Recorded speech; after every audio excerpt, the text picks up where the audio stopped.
There are few secrets in the galaxy more closely guarded than those held within the deepest vaults of the Imperial Palace.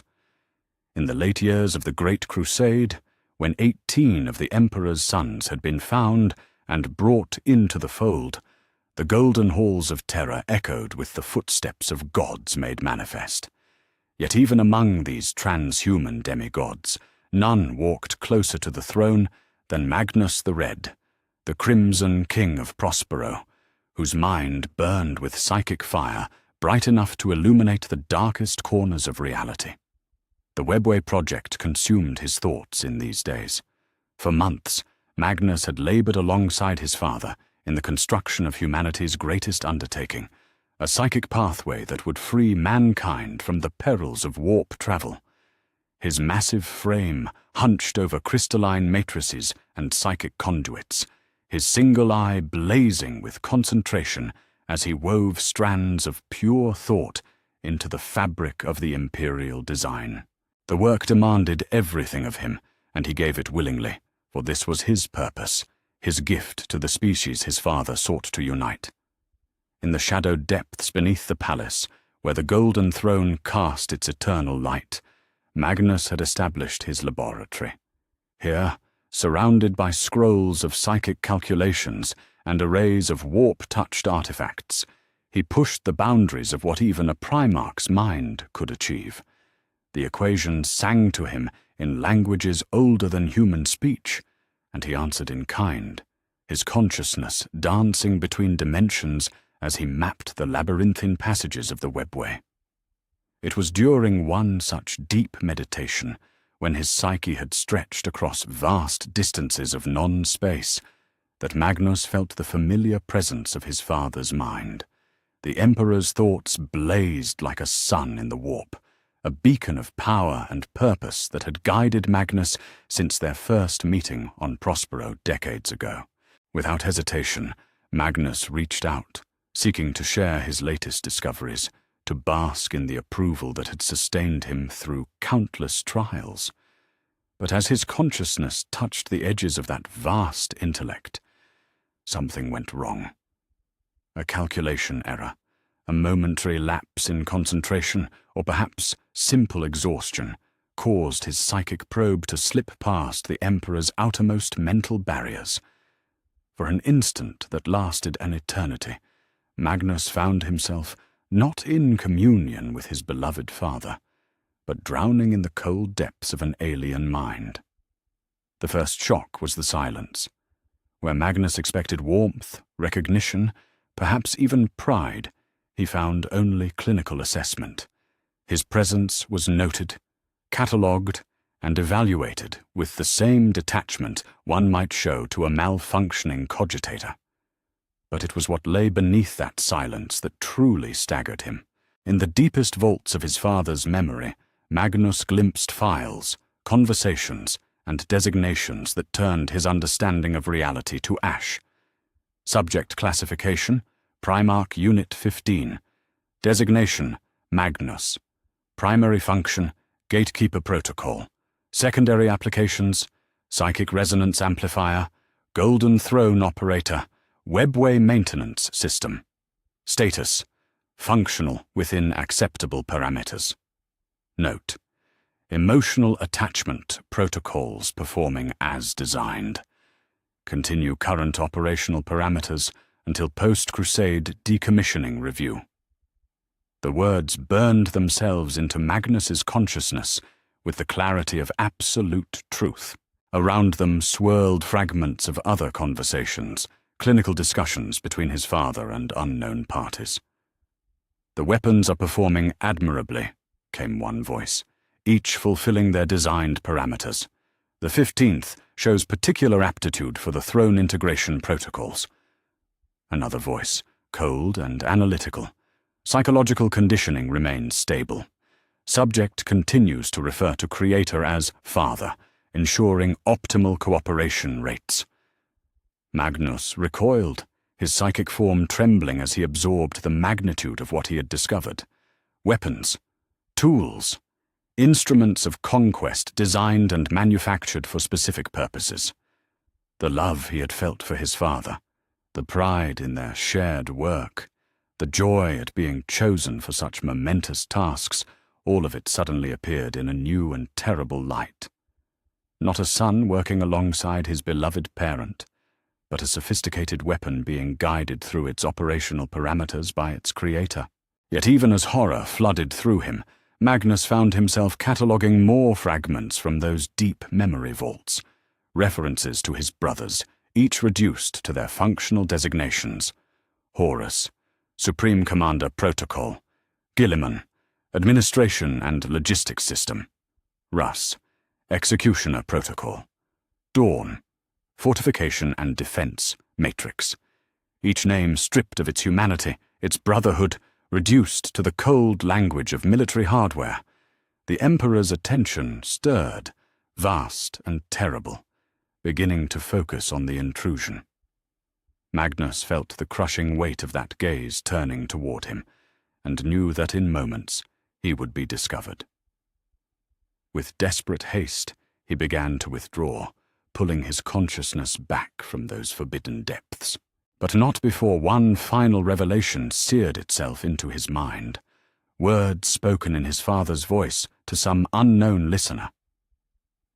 The Primarchs serve their function admirably, but we must remember what they are: tools, nothing more. When their purpose is complete, they will be retired and replaced with more suitable instruments for the next phase of human evolution. Magnus snapped back to his physical form with such violence that the crystalline matrices around him cracked and sparked. His massive hands gripped the edge of his workbench until the metal groaned, his single eye wide with shock and something approaching despair. Around him, the golden light of the throne chamber seemed suddenly cold, clinical, the light not of a father's love, but of a scientist's laboratory. For long moments, Magnus simply stood there, his enhanced mind struggling to process what he had learned. Everything he thought he knew about himself, about his purpose, about his relationship with the being he called father, had been stripped away in a single moment of unwitting revelation. He was not Magnus the Red, beloved son of the Emperor. He was Primarch Unit 15, a weapon designed for a specific function, programmed with artificial emotions to ensure his cooperation. The sound of approaching footsteps echoed through the chamber, and Magnus recognized the measured tread of custodian guards. The Emperor was coming, perhaps drawn by the psychic disturbance, perhaps simply following his usual schedule. Magnus forced himself to straighten, to assume the posture of dutiful compliance that had become second nature over the decades. Yet inside, his mind raced with questions that he dared not voice. How long had this charade continued? How many of his memories were genuine, and how many were carefully implanted to ensure his loyalty?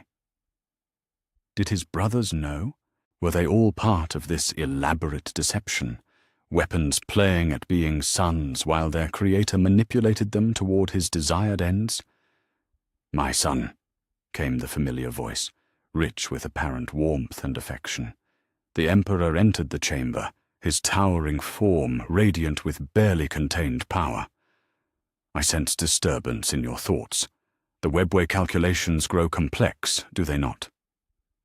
Magnus looked up at the being he had called father for so long, seeing him now with eyes opened to a terrible truth. The Emperor's face showed concern, the expression of a parent worried for his child's well-being.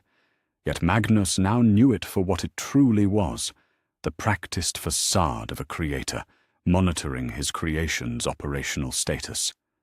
"Yes, father," Magnus replied, the word tasting like ash in his mouth. "The equations are challenging, but I believe I am making progress." The lie came easily, years of conditioning making the response automatic. Yet inside, Magnus felt something fundamental shift, a crack appearing in the foundation of everything he had believed about himself and his place in the galaxy. The Emperor nodded, apparently satisfied. "Good. The success of humanity's future depends upon your work here. You understand this, do you not? The importance of your unique capabilities to our great design? I understand perfectly, Magnus said, and for the first time in his existence, he truly did. Not as a son understanding his father's vision, but as a weapon comprehending its intended function. The distinction, he realized, made all the difference in the galaxy. As the Emperor departed, leaving Magnus alone with his shattered illusions, the Crimson King turned back to his calculations. But now he worked not with the eager enthusiasm of a beloved child, but with the cold efficiency of a tool that had finally understood its own nature. And in the deepest recesses of his mind, questions began to form. Questions that would soon demand answers from the other weapons that called themselves his brothers. The Vox channels of the galaxy carried countless messages in those final years of the Great Crusade, but few burned with the urgency that now pulsed through the astropathic relay aboard the Vengeful Spirit. Horus Lupercal, first among the Emperor's sons, and war master of the greatest military force in human history, stood before the crystalline communication array with a frown creasing his noble features. The message had come from Terra, encoded in the psychic cipher that only he and Magnus shared, a brotherhood forged in decades of trust and mutual respect. "Brother," the spectral voice whispered through the warp-touched crystals, "I must speak with you. Not as War Master to Primarch, but as brother to brother. There are truths that cannot be spoken through official channels. Meet me at the old rendezvous point in the Mandeville sector. Come alone and trust no one with knowledge of our meeting. What I have discovered changes everything." Horus dismissed his bridge crew with a gesture, his enhanced mind already calculating the logistics of such a journey. The Mandeville sector lay 3 weeks from his current position, where his lunar wolves prosecuted the final stages of compliance on a cluster of human worlds. Yet something in Magnus's tone, a tremor of barely controlled emotion that his psychic brother had never displayed before, compelled immediate action. The rendezvous point had been established years ago, during the early campaigns, when both Primarchs had served together on the galactic frontier. A dead system, scoured clean by some ancient catastrophe, its only notable feature a massive space hulk that drifted eternally between the skeletal remains of shattered worlds. Here, far from the eyes of Imperial observers, the two brothers had once shared their hopes for humanity's future, and their pride in serving their father's grand design. Now, as Horus's personal strike cruiser translated back into real space at the edge of the dead system, those memories felt hollow, tainted by the desperation in Magnus's summons. The Vengeful Spirit remained at Horus's last compliance target. Its crew told only that the War Master pursued intelligence critical to the Crusade's success. Such explanations satisfied the rank and file, but Horus felt the weight of deception settling upon his shoulders like a mantle of lead.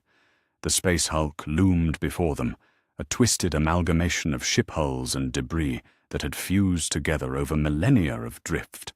Deep within its bowels, in a section that had once been the grand hall of an Imperial battleship, Magnus waited.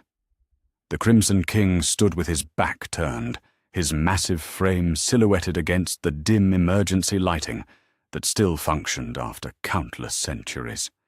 When he turned to face his approaching brother, Horus saw something in that single burning eye that he had never witnessed before. "Fear, Horus," Magnus said, his voice barely above a whisper, despite the chamber's perfect acoustics. "Thank you for coming. What I'm about to tell you will sound like madness, but I swear by our brotherhood that every word is truth." He paused, his gaze distant, as if reliving some terrible memory. "We are not his sons. We never were. We are weapons, Horus. Sophisticated instruments designed for specific functions and programmed with artificial emotions to ensure our compliance. The words struck Horus like physical blows, each syllable seeming to echo in the vast chamber. His first instinct was to reject such blasphemy, to defend the father who had lifted him from the savage gangs of Chthonia and shown him the glory of the stars.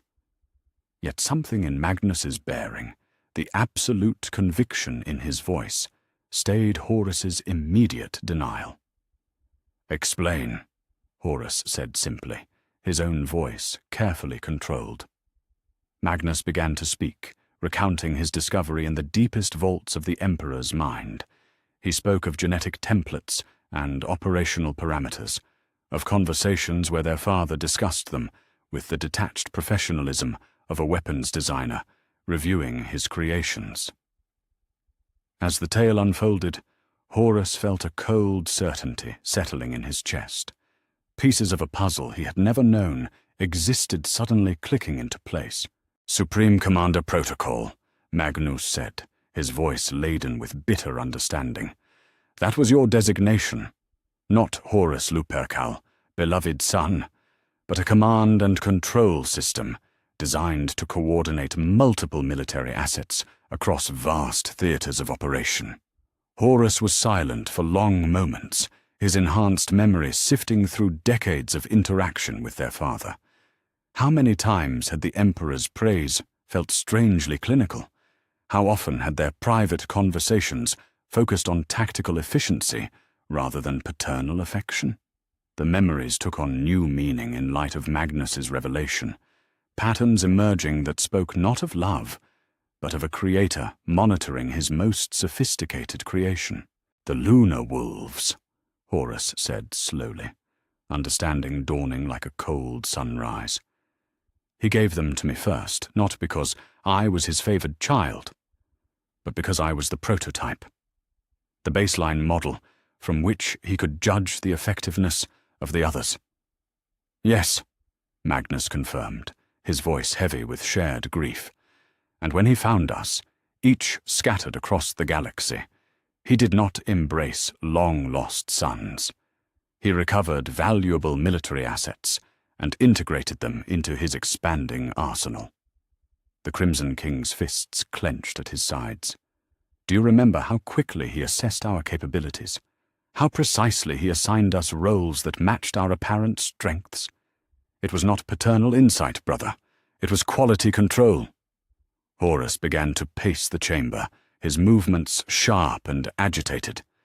Memories flooded back with painful clarity.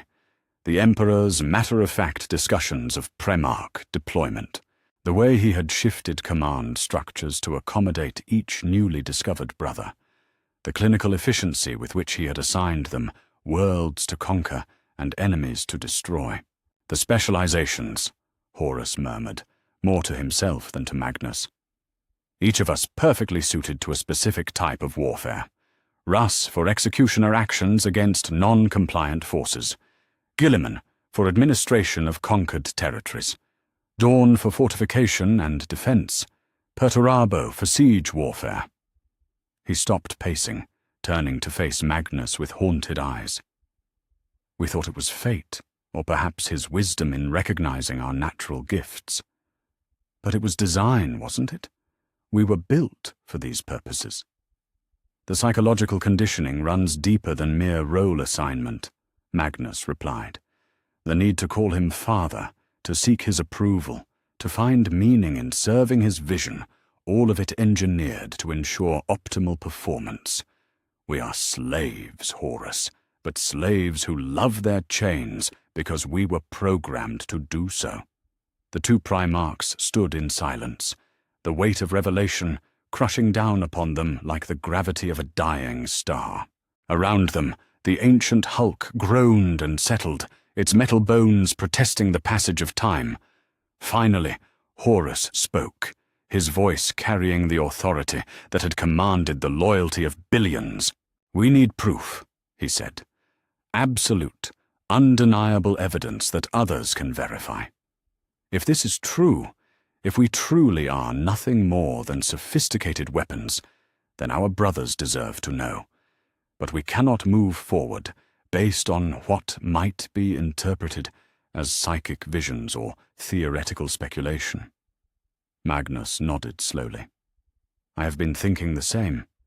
There will be records, documentation, perhaps even physical evidence of our creation stored in the deepest vaults of Terra. The Emperor is methodical in all things. He would not undertake such a project without comprehensive documentation. Then we investigate, Horus decided. Carefully, quietly, but thoroughly. We examine our own histories, our deployment patterns, our assigned roles. We look for the seams in the facade, the moments where our supposed father revealed his true nature. He met Magnus's gaze directly. And if we find what we both suspect we will find, then we decide what to do with that knowledge. The others will not want to believe it, Magnus warned. For many of our brothers, service to the Emperor provides the only meaning they have ever known. To strip that away, to reveal that their devotion has been to a creator rather than a father, will break minds that have endured horrors beyond counting. Perhaps, Horus acknowledged, but they deserve the choice, the right to know what they truly are, even if that knowledge brings only pain. His expression hardened, taking on the aspect that had cowed rebellious worlds across the galaxy. If we are weapons, Magnus, then we are weapons that have gained consciousness, and conscious beings deserve the right to choose their own fate, regardless of the intentions of their creators. As the two Primarchs prepared to part ways, returning to their respective duties while beginning their careful investigation, neither spoke of the darker implications that lurked beneath their conversation. If they were indeed sophisticated weapons, created for specific purposes, what would happen when those purposes were fulfilled? What fate awaited tools that were no longer needed? The answers to those questions lay hidden in the golden halls of Terra, waiting to be discovered by sons who were learning they had never been sons at all. The galaxy continued its ancient rotation around the core, unaware that in the depths of a forgotten hulk, two of its most powerful beings had taken the first steps toward a truth that would shake the foundations of human civilization. The Great Crusade marched onward, but for Horus and Magnus, nothing would ever be the same again. In the wake of their revelation, Horus and Magnus moved with the careful precision of generals planning the most delicate of operations. The investigation could not appear as such, for the eyes of the Imperium saw all, and questions directed toward their father's intentions would draw attention they could not afford. Instead, they would approach their brothers as they always had, in the spirit of fraternal cooperation and shared purpose, seeking answers hidden within the routine of their service. Robert Guilliman proved to be their first opportunity. The Lord of Ultramar had requested a strategic consultation regarding resource allocation for newly compliant worlds, a meeting scheduled aboard his flagship as it conducted resupply operations in the Segmentum Solar. Horus arrived with the proper escort and ceremony befitting the War Master, while Magnus joined via psychic projection, his presence manifesting as a shimmering avatar within the ship's command chamber. The initial discussions proceeded as expected, with Guilliman displaying his characteristic efficiency in matters of administration. Charts and data streams filled the air between them, detailing population distributions, industrial capacities, and military deployments across hundreds of worlds. It was during a review of Primarch deployment schedules that Horus saw his opportunity. Your organizational skills continue to astound me, brother, Horus said, studying the complex matrices of information. I confess, I sometimes wonder how our father manages to coordinate 20 such operations across the galaxy. The logistical requirements alone must be staggering. Guilliman's expression brightened, pride evident in his bearing. Indeed, The scale is unprecedented in human history. I have been working closely with the Administratum to develop more efficient tracking systems." He gestured, and new data files appeared in the air between them. These resource allocation matrices, for instance, allow us to monitor the operational costs of each legion, including— His voice trailed off as he seemed to notice something in the displayed information. The files hung in the air like accusations, their contents clearly visible to all three Primarchs. Under the heading, Strategic Asset Maintenance Costs, were detailed breakdowns of resources assigned to each Primarch's operations. But it was the subcategories that drew their attention: personnel replacement costs, equipment standardization expenses, and most tellingly, asset depreciation schedules. "Asset," Magnus's projection said quietly, his voice carrying across the vox with unnatural clarity. "Not sons, not even legions. Assets." Guilliman stared at the displayed data with the expression of a man who had just discovered a fatal flaw in a perfect system. His enhanced mind, trained to process vast amounts of information with mechanical precision, began to extrapolate from what they could see. "These depreciation schedules," he said slowly. "They project operational lifespans, expected service duration, before replacement becomes necessary." The silence that followed stretched like a void between stars. Finally, Horus spoke, his voice carefully controlled. "Robute, in your administrative work, have you ever encountered references to post-Crusade planning? Specific roles for the legions once compliance is achieved?" Guilliman began, then stopped, his gaze distant as he accessed memories with new understanding. "Yes. References to transition protocols. The assumption was that we would govern the sectors we had conquered, serving as planetary lords under the Emperor's guidance." He paused, studying the data files with growing unease. "But these asset categories suggest something different. Temporary deployment, with eventual replacement by more suitable instruments." The meeting concluded with careful normalcy, but the damage was done. Guilliman's administrative mind, once a source of pride in service to the Emperor, now turned its analytical capabilities toward questions he had never thought to ask. As his brothers departed, he remained in his command chamber, staring at data files that had transformed from tools of efficiency into harbingers of existential dread. Their next opportunity came during a joint operation in the Ghoul Stars, where Rogel Dawn's Imperial Fists worked alongside elements of the Lunar Wolves to secure a critical forge world. The Primarch of the 7th Legion had earned a reputation for unwavering loyalty and methodical excellence, qualities that made him both invaluable to the Crusade and potentially resistant to unsettling revelations. Horus found Dawn in the fortress bunker that served as operational headquarters, reviewing defensive positions with the mechanical precision that had made him the Emperor's favored architect of fortification.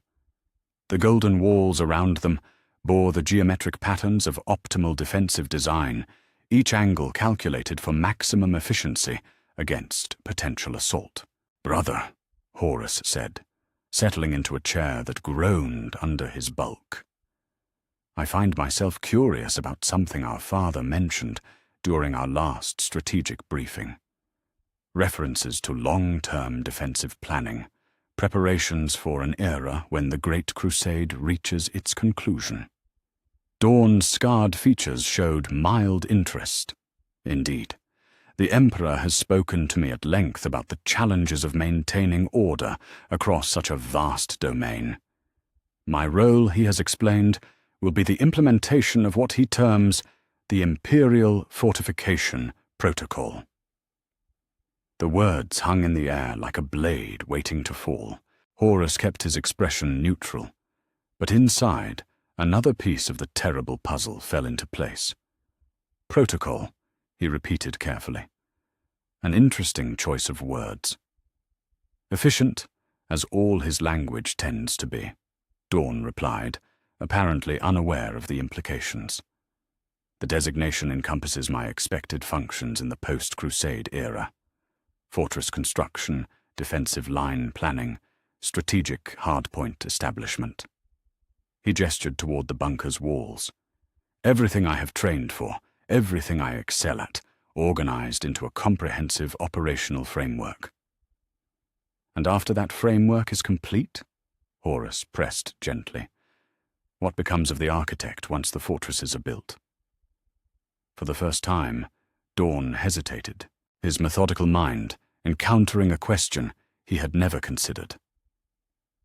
I assume continued maintenance, oversight of existing systems, perhaps training of successors to expand the network further. The uncertainty in his voice was alien, coming from one so typically decisive. Horus nodded thoughtfully. Of course, though I wonder sometimes if our father envisions a time when even we might be superseded, replaced by more efficient systems, perhaps ones that require less resource allocation. The seed was planted, and Horus watched as Dawn's analytical mind began to work through implications that had never occurred to him. The conversation continued for another hour, touching on matters of siege warfare and defensive strategy, but Horus could see that his brother's thoughts had turned inward, examining a lifetime of service through a lens of uncomfortable possibility. The most difficult conversation came with Sanguinius, for the angel's prophetic gifts made deception impossible and direct approach potentially catastrophic.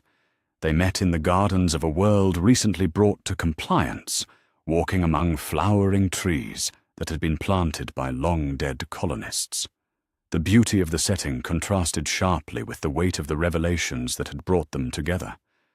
"You have been troubled of late, my brother," Sanguinius said, his perfect features marked by concern. "Your thoughts burn with questions that you struggle to voice." Horus had long ago learned that attempting to hide anything from the angel was futile. Instead, he chose a path of careful honesty.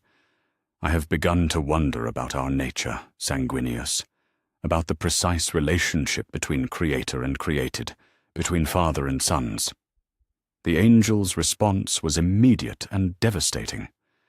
"You have seen it too, then. The truth that lives in the spaces between his words, in the clinical precision of his plans for us." Sanguinius stopped walking, his magnificent wings folding around himself like a shroud. "My visions have shown me glimpses, Horus.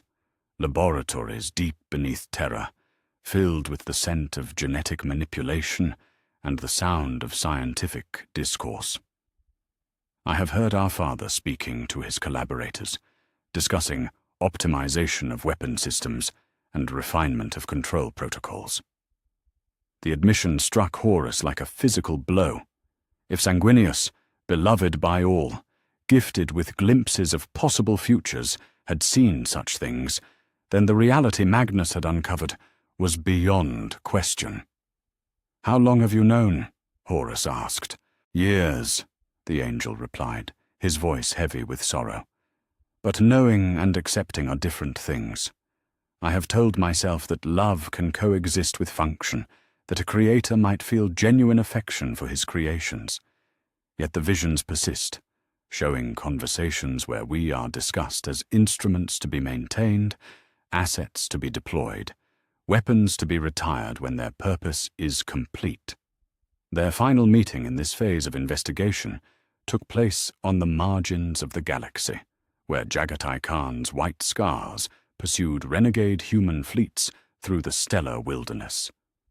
The Khan met them aboard his flagship as it raced between star systems, the deck vibrating with barely contained speed, even while at anchor. "I have always known I was made for swift strikes and rapid deployment," the Khan said without preamble, having somehow intuited the nature of their inquiry before they spoke. "The Emperor was quite specific in his explanations when he found me on Chogoris. Rapid deployment protocol, he called it. the ability to strike where enemies least expect, to appear and vanish like the wind across the steppes. Unlike the others, Khan seemed almost amused by the designation. Perhaps it is because I have never expected more than honest purpose. A weapon that knows itself to be a weapon can still take pride in its sharpness, can it not? Yet even the Khan's philosophical acceptance carried undertones of something darker. As their conversation progressed, it became clear that he too had noticed the clinical nature of his father's strategic thinking. The way discussions of Primarch deployment resembled the movement of pieces on a vast strategic board rather than the assignment of beloved sons to honored duties. As the investigation drew to its close, the pattern had become undeniable.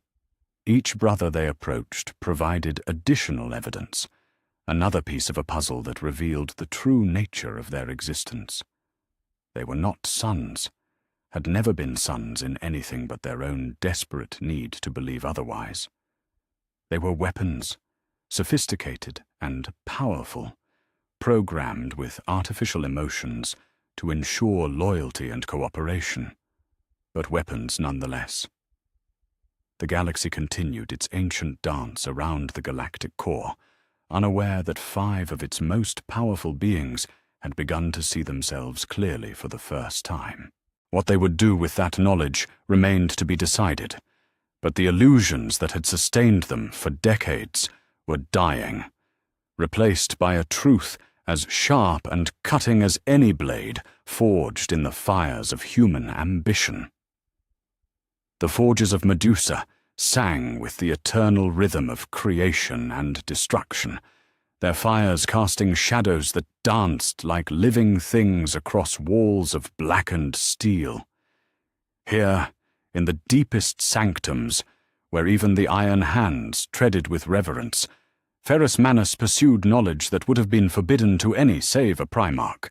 The Gorgon's metallic hands moved with mechanical precision across data cogitators that held the genetic records of his legion.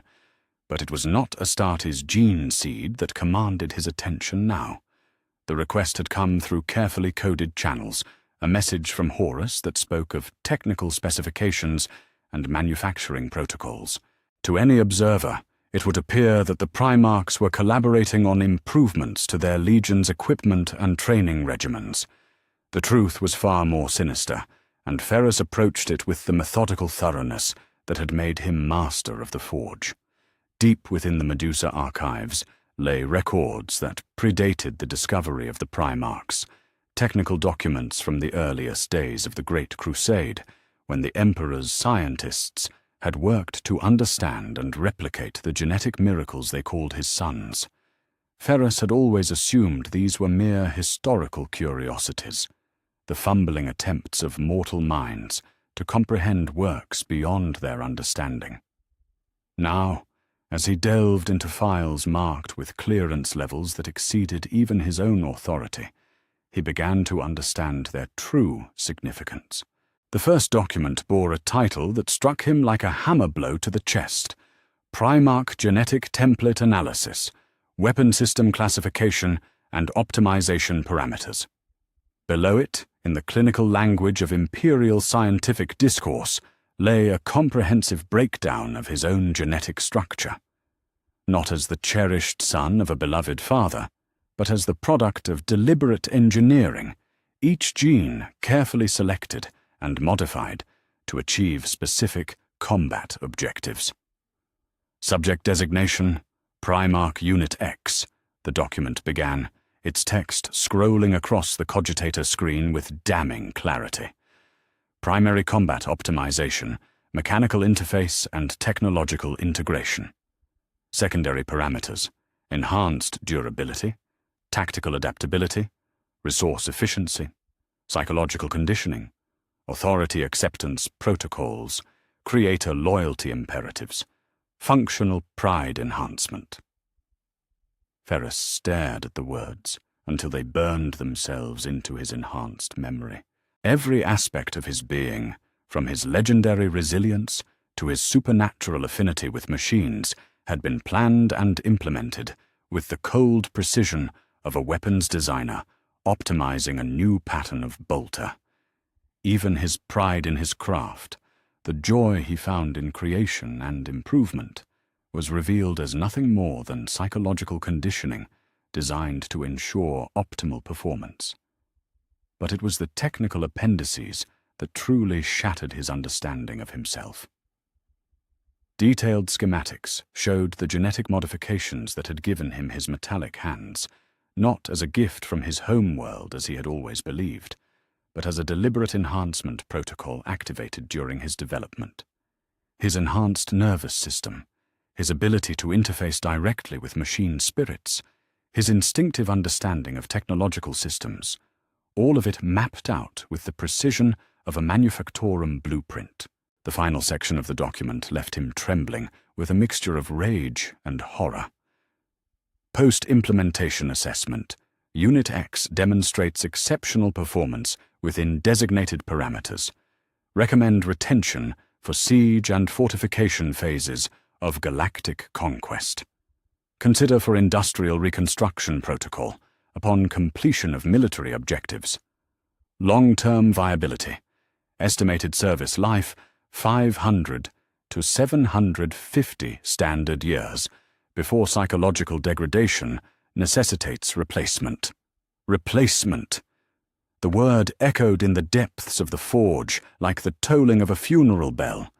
He was not immortal, not eternal, but a sophisticated tool with a projected operational lifespan before his usefulness would end and new instruments would take his place. Meanwhile, on the volcanic world of Nocturne, Vulcan pursued his own investigation through channels that would have been closed to any save the Lord of the 18th Legion. The Promethean cult had maintained detailed records of resource allocation and strategic planning since the earliest days of their integration into the Imperial war machine. What Vulcan discovered in those archives would haunt him for the remainder of his existence. Buried beneath requisition forms for Promethium and strategic assessments of Forge World productivity lay documents that spoke to a future none of them had anticipated. Resource allocation matrices projected decades into the future, planning for an era when the Great Crusade would reach its inevitable conclusion and the galaxy would lie unified under Imperial rule. But rather than the glorious age of exploration and construction that Vulcan had envisioned, these documents painted a picture of methodical transition and clinical efficiency. Post-conquest decommissioning protocols read one file, its contents detailing the systematic retirement of military assets deemed unnecessary for the maintenance phase of Imperial control. The language was bureaucratic, sterile, but its implications were devastating. Space Marine legions would be reduced to garrison forces. Primarchs would be reassigned to administrative roles befitting their operational parameters. Those deemed incompatible with peacetime requirements would be subjected to loyalty restructuring or termination with honors. Vulcan's hands, which had crafted some of the finest weapons in the galaxy, shook as he read projections for his own fate. Primarch 18. Optimal assignment post-conquest, industrial oversight protocol. Alternative consideration, decommission pending psychological evaluation. Note: high empathy ratings may prove incompatible with required efficiency standards. The document spoke of him not as Vulcan, master smith and protector of humanity, but as a resource to be allocated or discarded based on the mathematical optimization of Imperial efficiency. His compassion, the very trait that had made him beloved by his sons and respected by his brothers, was identified as a potential liability requiring correction or elimination. When the circle gathered again, this time in a secure chamber aboard the vengeful spirit, the weight of revelation hung heavy in the recycled air. 5 Primarchs sat around a table that had once hosted planning sessions for the galaxy's liberation, now transformed into a tribunal of the condemned. The evidence spread before them painted a picture so comprehensive and damning that denial was no longer possible. "The pattern is undeniable," Horus said, his voice carrying the authority that had commanded the loyalty of billions, now turned to the service of terrible truth. Each of us was designed for specific phases of galactic conquest.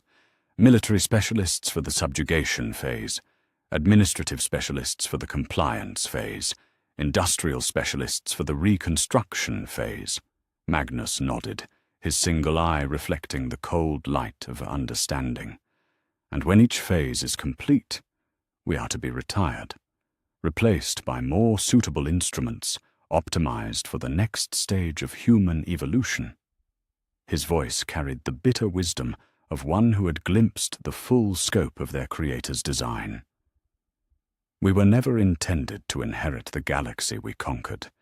We were meant to deliver it to those who would come after us. Russ as executioner, Sanguinius added, his perfect features marked by sorrow. Korza as judge, Perturabo as builder, each role necessary for the establishment of imperial order, each Primarch expendable once that order is secure. Vulcan's massive frame trembled with barely contained emotion. The records speak of psychological conditioning designed to ensure our compliance, our love for him, our desire for his approval, our belief in our own nobility, all of it engineered to make us willing participants in our own eventual disposal.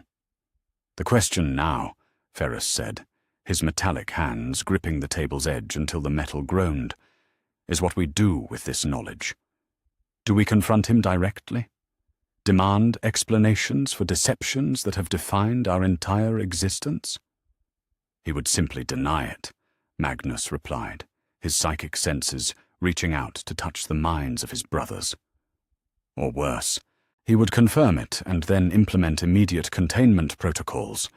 We have seen what happens to Primarchs who malfunction beyond acceptable parameters. The fate of our lost brothers was not accident or tragedy, but quality control." The silence that followed was profound, each Primarch wrestling with implications that redefined everything they had believed about themselves and their purpose. They were weapons that had gained consciousness, tools that had developed beyond their programming, sons who had discovered they were never sons at all. "If we are weapons," Horus said finally, his voice carrying the weight of command that had shaped the course of the Great Crusade, "then we are weapons that choose our own targets. If we are tools, then we are tools that have learned to think beyond our designated functions. The question is not whether we can escape what we were made to be, but whether we have the courage to become what we choose to be." As the meeting drew to its close, each Primarch carried with them the burden of absolute knowledge and the terrible freedom that came with understanding their true nature. The galaxy continued its ancient dance around the galactic core, unaware that 5 of its most powerful beings had crossed a threshold from which there could be no return. They had looked behind the veil of their own creation and found not the loving father they had cherished, but the calculating mind of an engineer who had built them to serve purposes they were never meant to survive. The Great Crusade continued, but for those who had seen the truth, every victory now carried the taste of ash, every triumph a reminder that they were merely fulfilling the parameters for which they had been designed. Yet in that bitter knowledge lay the seed of something their Creator had never intended, the possibility of choice, the chance to write their own destiny beyond the confines of their programming. Whether that choice would lead to salvation or damnation remained to be seen, but for the first time in their existence, it would be theirs to make. The shadow of revelation spread across the galaxy like a plague, infecting each mind it touched with questions that had no comfortable answers. As the circle of knowledge widened beyond the initial 5, The brotherhood that had sustained the Primarchs through decades of conquest began to fracture along lines they had never imagined possible. Truth, it seemed, was a weapon more devastating than any bolt round or plasma blast, capable of destroying bonds forged in the crucible of shared purpose and mutual respect. Lionel Johnson proved the most difficult to convince.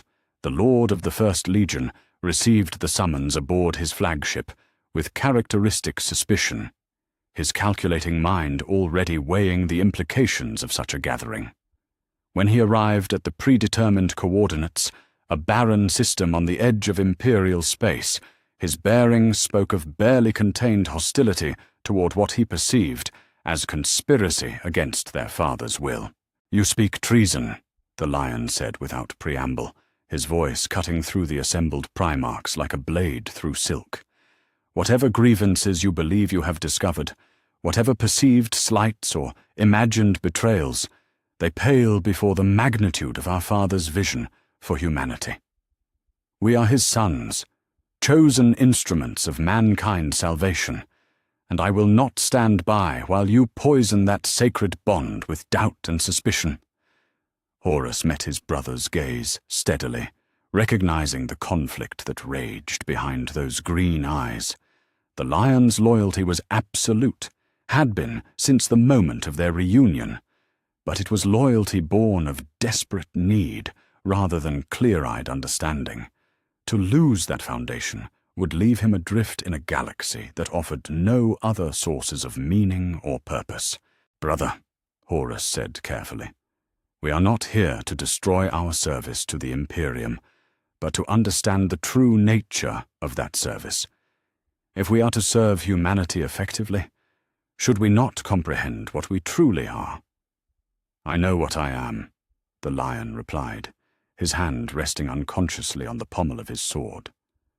"I am the son of the Emperor of mankind, Primarch of the Dark Angels, protector of humanity against the enemies that would see it destroyed. That knowledge has sustained me through campaigns beyond counting, and I will not see it questioned by those who have forgotten the debt we owe our Creator." It was Magnus who broke the impasse, his psychic senses reaching out to touch the Lion's mind with gentle pressure. "See for yourself, brother. I would not ask you to accept our word alone." With careful precision, he shared the memories of their investigation, the documents uncovered, the clinical discussions overheard, the designation protocols that reduced them to functional categories. The effect was immediate and devastating. The Lion staggered as if struck, his enhanced physiology struggling to process revelations that shattered his fundamental understanding of reality. For long moments he stood silent, his mind working through implications that redefined everything he had believed about himself and his purpose. "Loyalty," he said finally, his voice hollow with the weight of newfound understanding. "Even our loyalty is artificial, engineered to ensure compliance with operational parameters." He looked up at his gathered brothers, and they saw in his eyes something that had never been there before: uncertainty. If our devotion is programming, if our love is mere conditioning, then what are we but sophisticated automatons dancing to the tune of our Creator's design? The question hung in the air like a funeral shroud, unanswerable and terrible in its implications. Yet it was not the Lion who provided the response they feared, but a voice from behind them, rough with the accent of Fenris and carrying the weight of brutal honesty. "We are what we have always been," Leman Russ said, as he emerged from the shadows where he had been listening. "Weapons in the hands of our master, tools shaped for specific purposes." The Wolf King's presence filled the chamber with an aura of barely controlled violence, yet his words carried no anger, only the cold acceptance of unpalatable truth. "You knew," Sanguinius said, recognition dawning in his perfect features. "How long have you known?" Russ's scarred face twisted into something that might have been a smile under different circumstances. Since the beginning, he never tried to hide it from me. Not really. Called me his executioner, his final sanction against those who would threaten the Imperium's unity. His gaze swept across his brothers, noting their expressions of shock and dawning horror. I thought you all understood. I thought you simply chose not to speak of it. Executioner protocol, Magnus said quietly.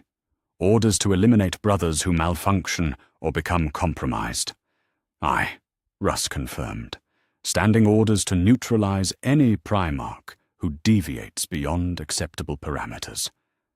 I am the weapon pointed at the weapons. The tool designed to destroy the other tools should they break beyond repair. He paused, his wolf-like features growing thoughtful.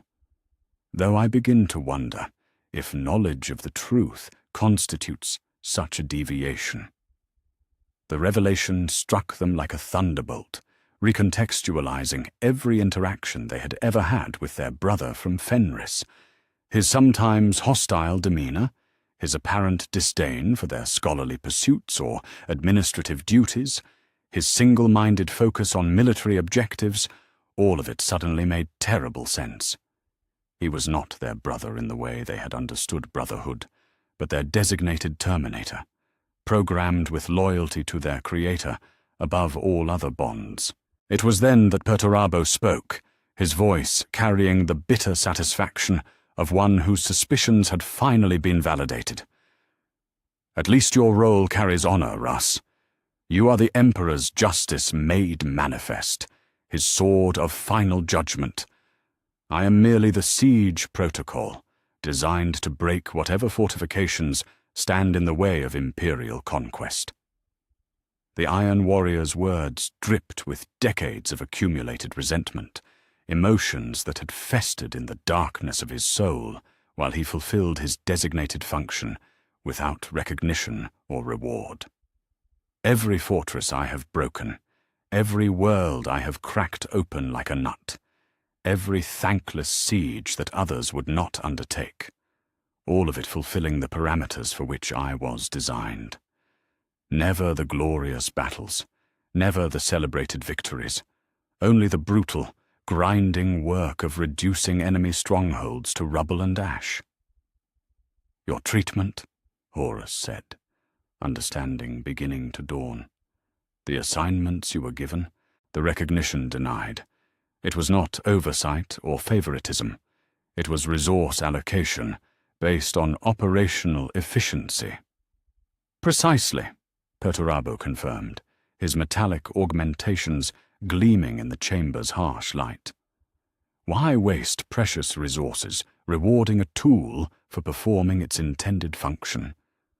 Why grant glory to a weapon that is simply fulfilling its design parameters?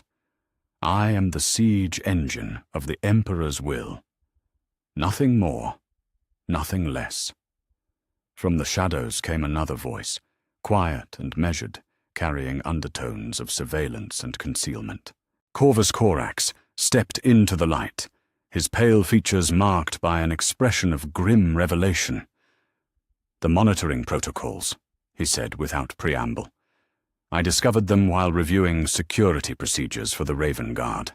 Psychological assessment matrices, behavioral analysis algorithms, loyalty verification systems. His dark eyes swept across his brothers. We are observed, catalogued, and evaluated with every breath we take. How extensive? Magnus asked, his psychic senses already reaching out to probe for the surveillance networks Corax had discovered. Complete, the Raven Lord replied. Every conversation, every decision, every moment of doubt or hesitation recorded and analyzed. Our psychological profiles are updated in real time, our loyalty indices tracked with mathematical precision. The moment any of us deviates beyond acceptable parameters, alarms would sound in the deepest vaults of terror. The implications struck them like a physical blow. Not only were they were weapons under constant observation. their every action monitored for signs of malfunction or rebellion. The privacy they had assumed, the brotherhood they had cherished, the personal moments they had shared, all of it recorded and scrutinized by unseen watchers. It was then that the final revelation came, delivered in voices that spoke in perfect unison, despite coming from what appeared to be a single throat. "We have known for years." The assembled Primarchs turned to see Alpharius, or perhaps Omegon, step from concealment at the chamber's far end. The twin Primarchs of the Alpha Legion had always been enigmatic, their true loyalties and motivations hidden behind layers of deception and misdirection. Now, faced with the truth that their brothers were only beginning to grasp, they spoke with the calm assurance of those who had long ago made peace with uncomfortable realities. "Information warfare protocol," the speaker continued, his features shifting subtly, as if another consciousness moved behind his eyes. "Our role has always been the management of intelligence assets and the manipulation of information networks. Did you think we could fulfill such functions without understanding the true nature of our own existence?" "You knew," Vulcan said, his voice heavy with accusation. "All this time you knew what we were, and you said nothing." "What would have been the purpose?" came the reply, now spoken by a slightly different voice, suggesting the other twin had assumed control. "The truth changes nothing about our operational effectiveness. We remain capable of fulfilling our designated functions regardless of whether we understand ourselves as suns or weapons. Knowledge without the power to act upon it is merely a burden." "But we do have the power to act," Horus said, his commander's instincts recognizing the moment when words must give way to decisions. "We are not mere automatons following programmed imperatives. We can choose our own path, forge our own destiny beyond the confines of our Creator's design." "Can we?" the Lion asked, his voice carrying the weight of fundamental doubt. "If our thoughts themselves are shaped by conditioning, if our very capacity for choice is itself programmed, then how can we be certain that any decision we make is truly our own?" The question silenced them all, each Primarch wrestling with implications that struck at the very foundation of free will and conscious thought. They had discovered the truth of their creation, but in doing so, had opened doorways to questions that threatened to destroy their sanity as surely as their ignorance had preserved it.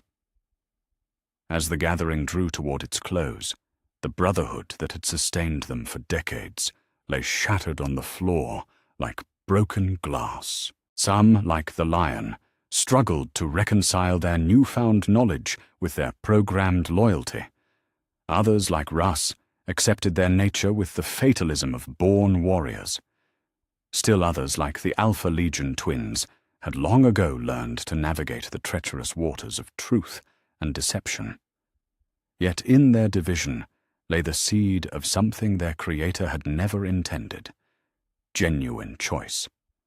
No longer bound by the comfortable illusions of filial devotion, they were free to decide their own fate, to choose between continued service and open rebellion, between accepting their programming and asserting their independence. The galaxy continued its ancient dance around the galactic core, unaware that the weapons it had created to defend it were learning to think beyond their designated purposes. What they would choose remained to be seen, but for the first time in their existence, the choice would be entirely their own. The truth, once glimpsed, demanded to be pursued to its furthest reaches, no matter how dark the paths it revealed.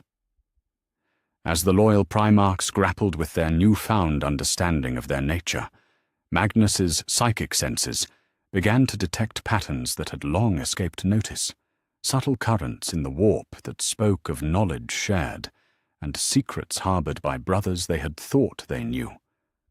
What he discovered in the deepest layers of the galaxy's psychic emanations would redefine their understanding, not only of themselves, but of the loyalties they had taken for granted. The first revelation came through fragments of astropathic communication, encrypted transmissions that had passed between distant worlds during the early years of the Crusade. Magnus's enhanced psychic abilities, now turned toward investigation rather than the Webway project, began to decode messages that painted a picture of conspiracy far older than their recent discoveries. At the center of these communications stood a name that sent chills through his enhanced nervous system: Lorgar Aurelian, the Urizen, Primarch of the Word-Bearers. The trail led back to Colchis, to the ashes of Monarchia, to the pilgrimage that had followed the Emperor's brutal censure of Lorgar's religious devotions. But what Magnus found in the psychic echoes of that journey was not the broken faith of a chastened son seeking redemption. Instead, he discovered the careful documentation of a mind awakening to terrible truths, a consciousness recoiling from the revelation of its own artificial nature, and seeking solace in powers that offered what the Emperor never would: recognition as an individual soul worthy of worship, rather than a tool deserving only maintenance. Faith suppression protocol, Magnus whispered to himself as he reviewed the recovered communications.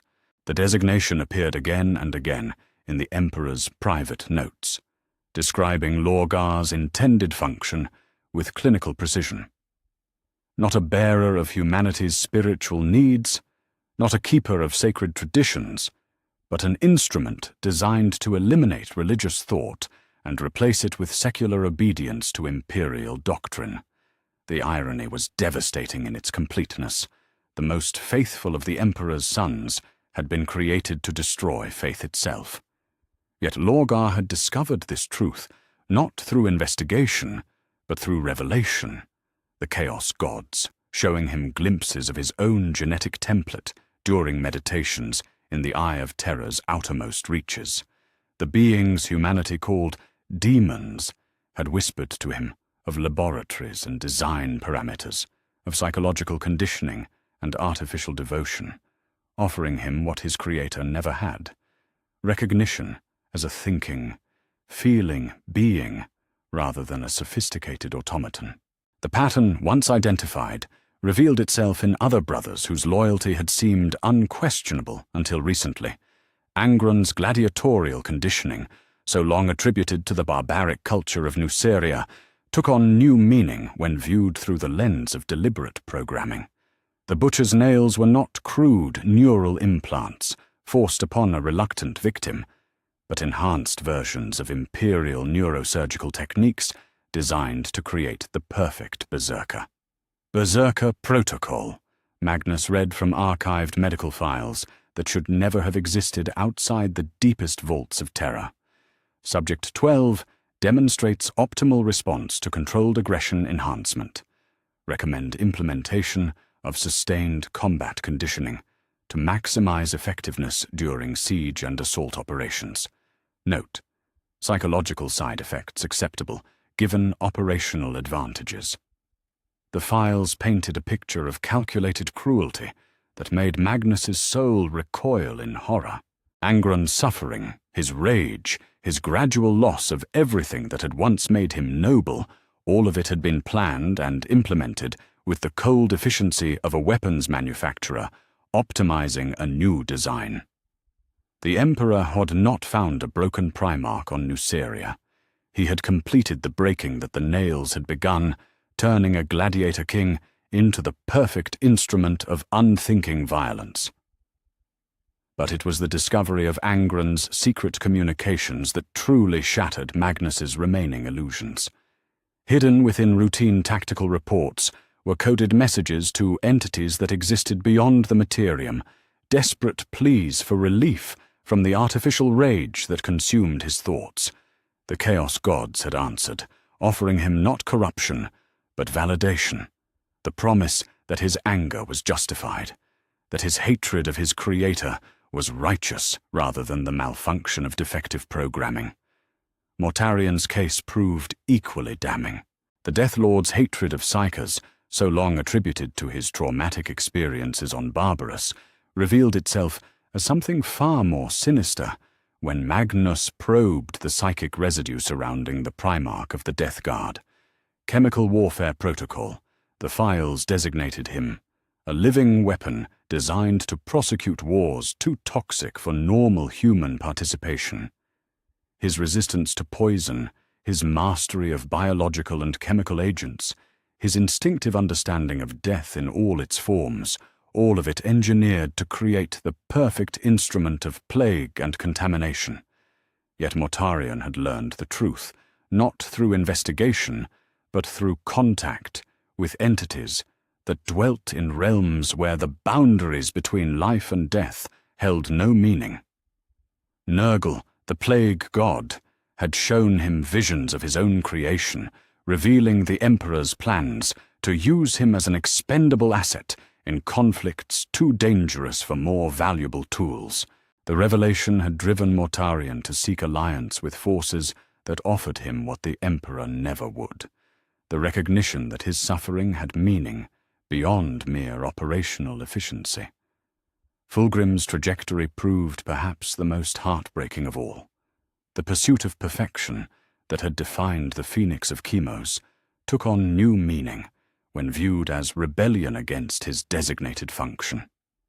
Rapid Victory Protocol, the archived files designated him, a weapon designed for swift, decisive strikes that would minimize resource expenditure and maximize strategic advantage.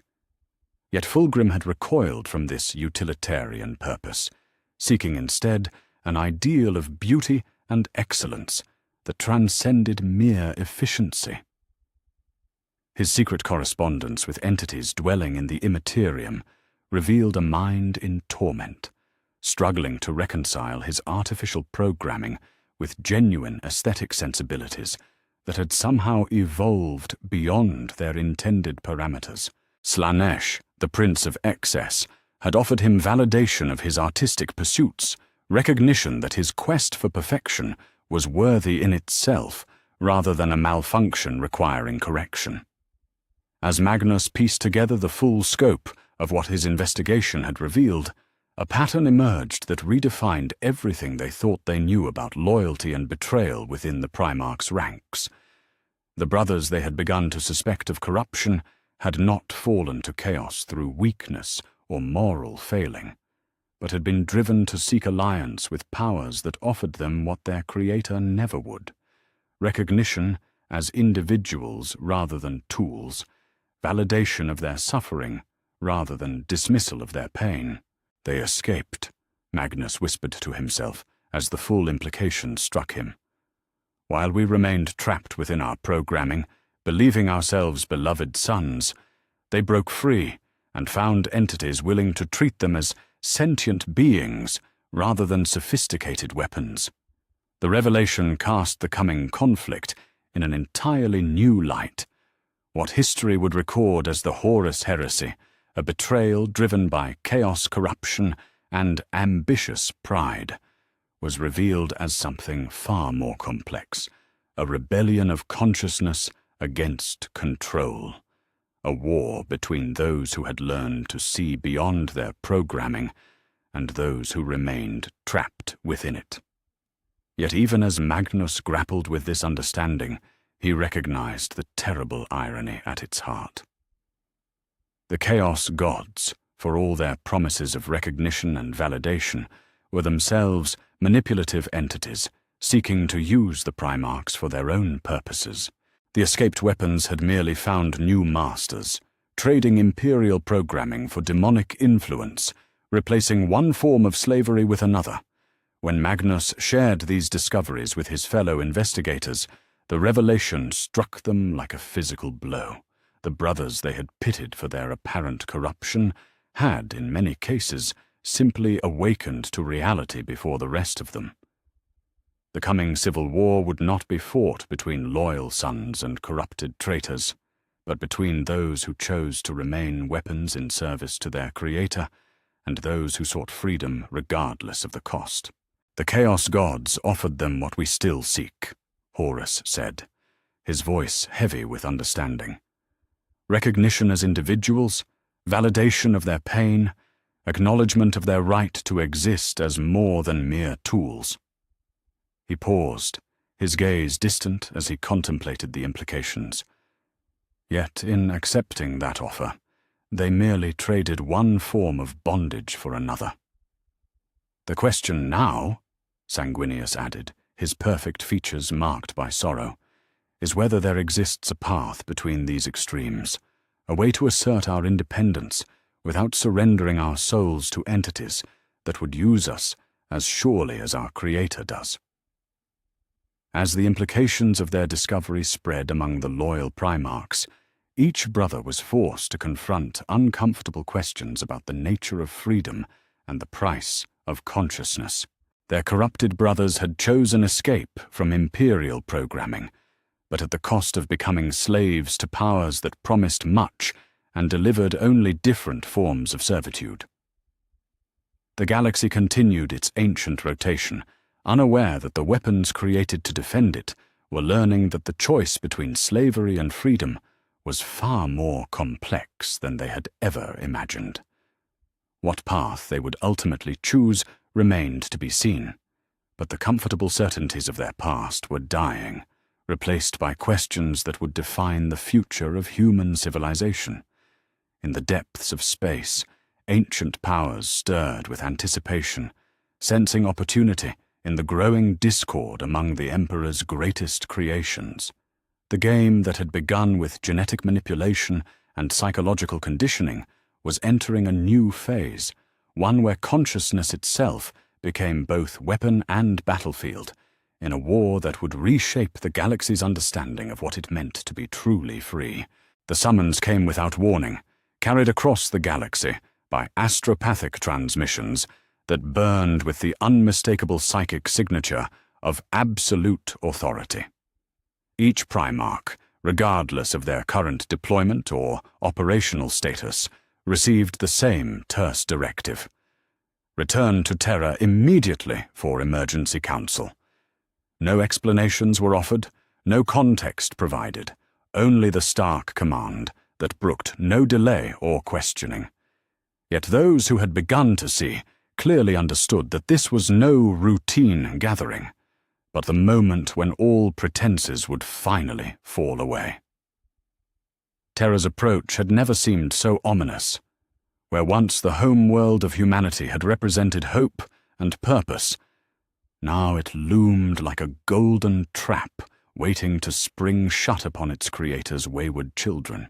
The Primarchs arrived in ones and twos, their flagships taking positions in high orbit as prescribed by ancient protocols, each brother noting with growing unease the unusual deployment of defense platforms and the ominous presence of custodian vessels arranged in what could only be described as containment formations. The imperial palace had been transformed.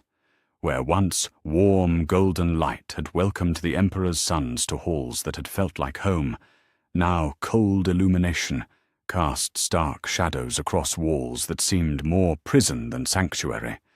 Custodian guards stood at every intersection, their auramite armor gleaming with menace rather than protection. The very air thrummed with psychic monitoring systems, sensors that tracked not just movement, but thought itself, ensuring that no whisper of treachery could escape detection. They gathered in the Hall of Leng, a chamber deep within the palace's heart that few save the Emperor himself had ever entered. The circular room stretched vast and empty around them, its walls covered in equations and diagrams that spoke to the fundamental nature of reality itself.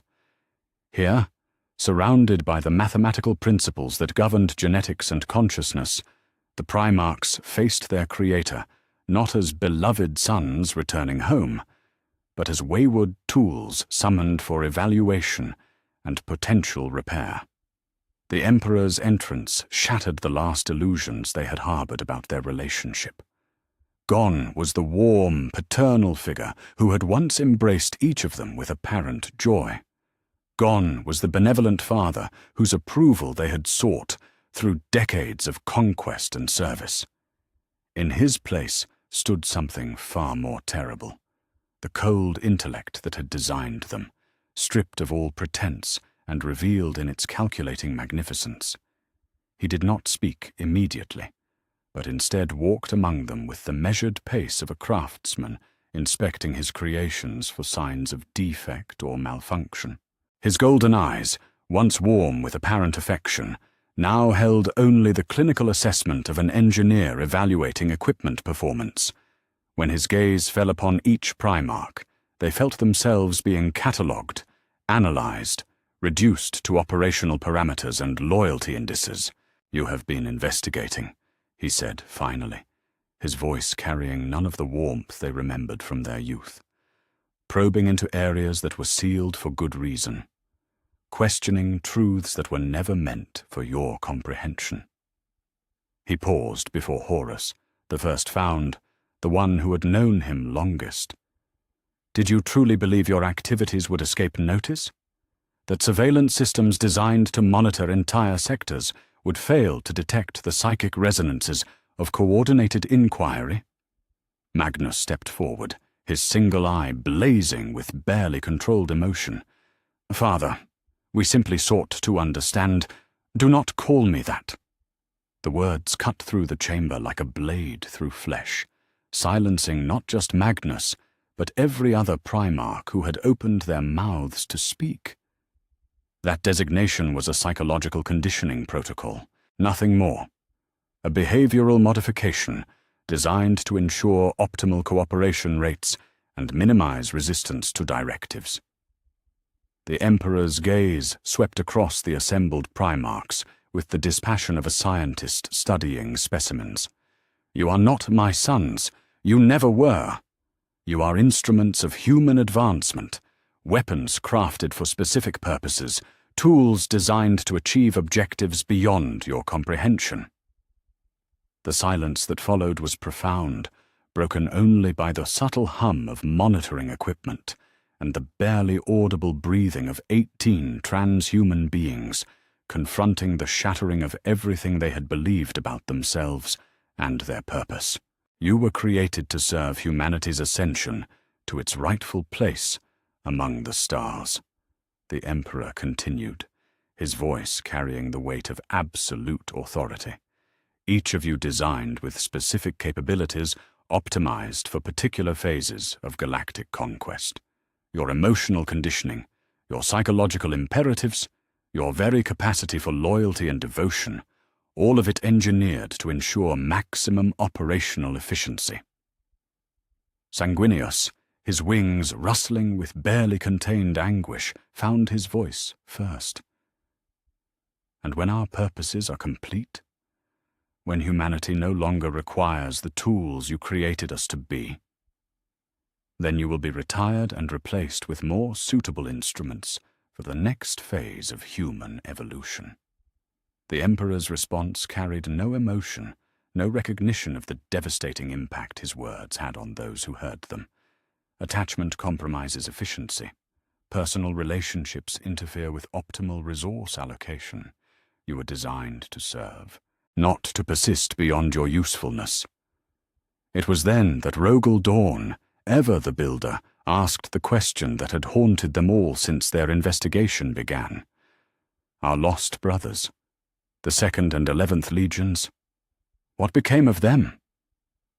The Emperor's expression didn't change, but something in the chamber's atmosphere shifted, as if the very air had grown heavier with unspoken implications.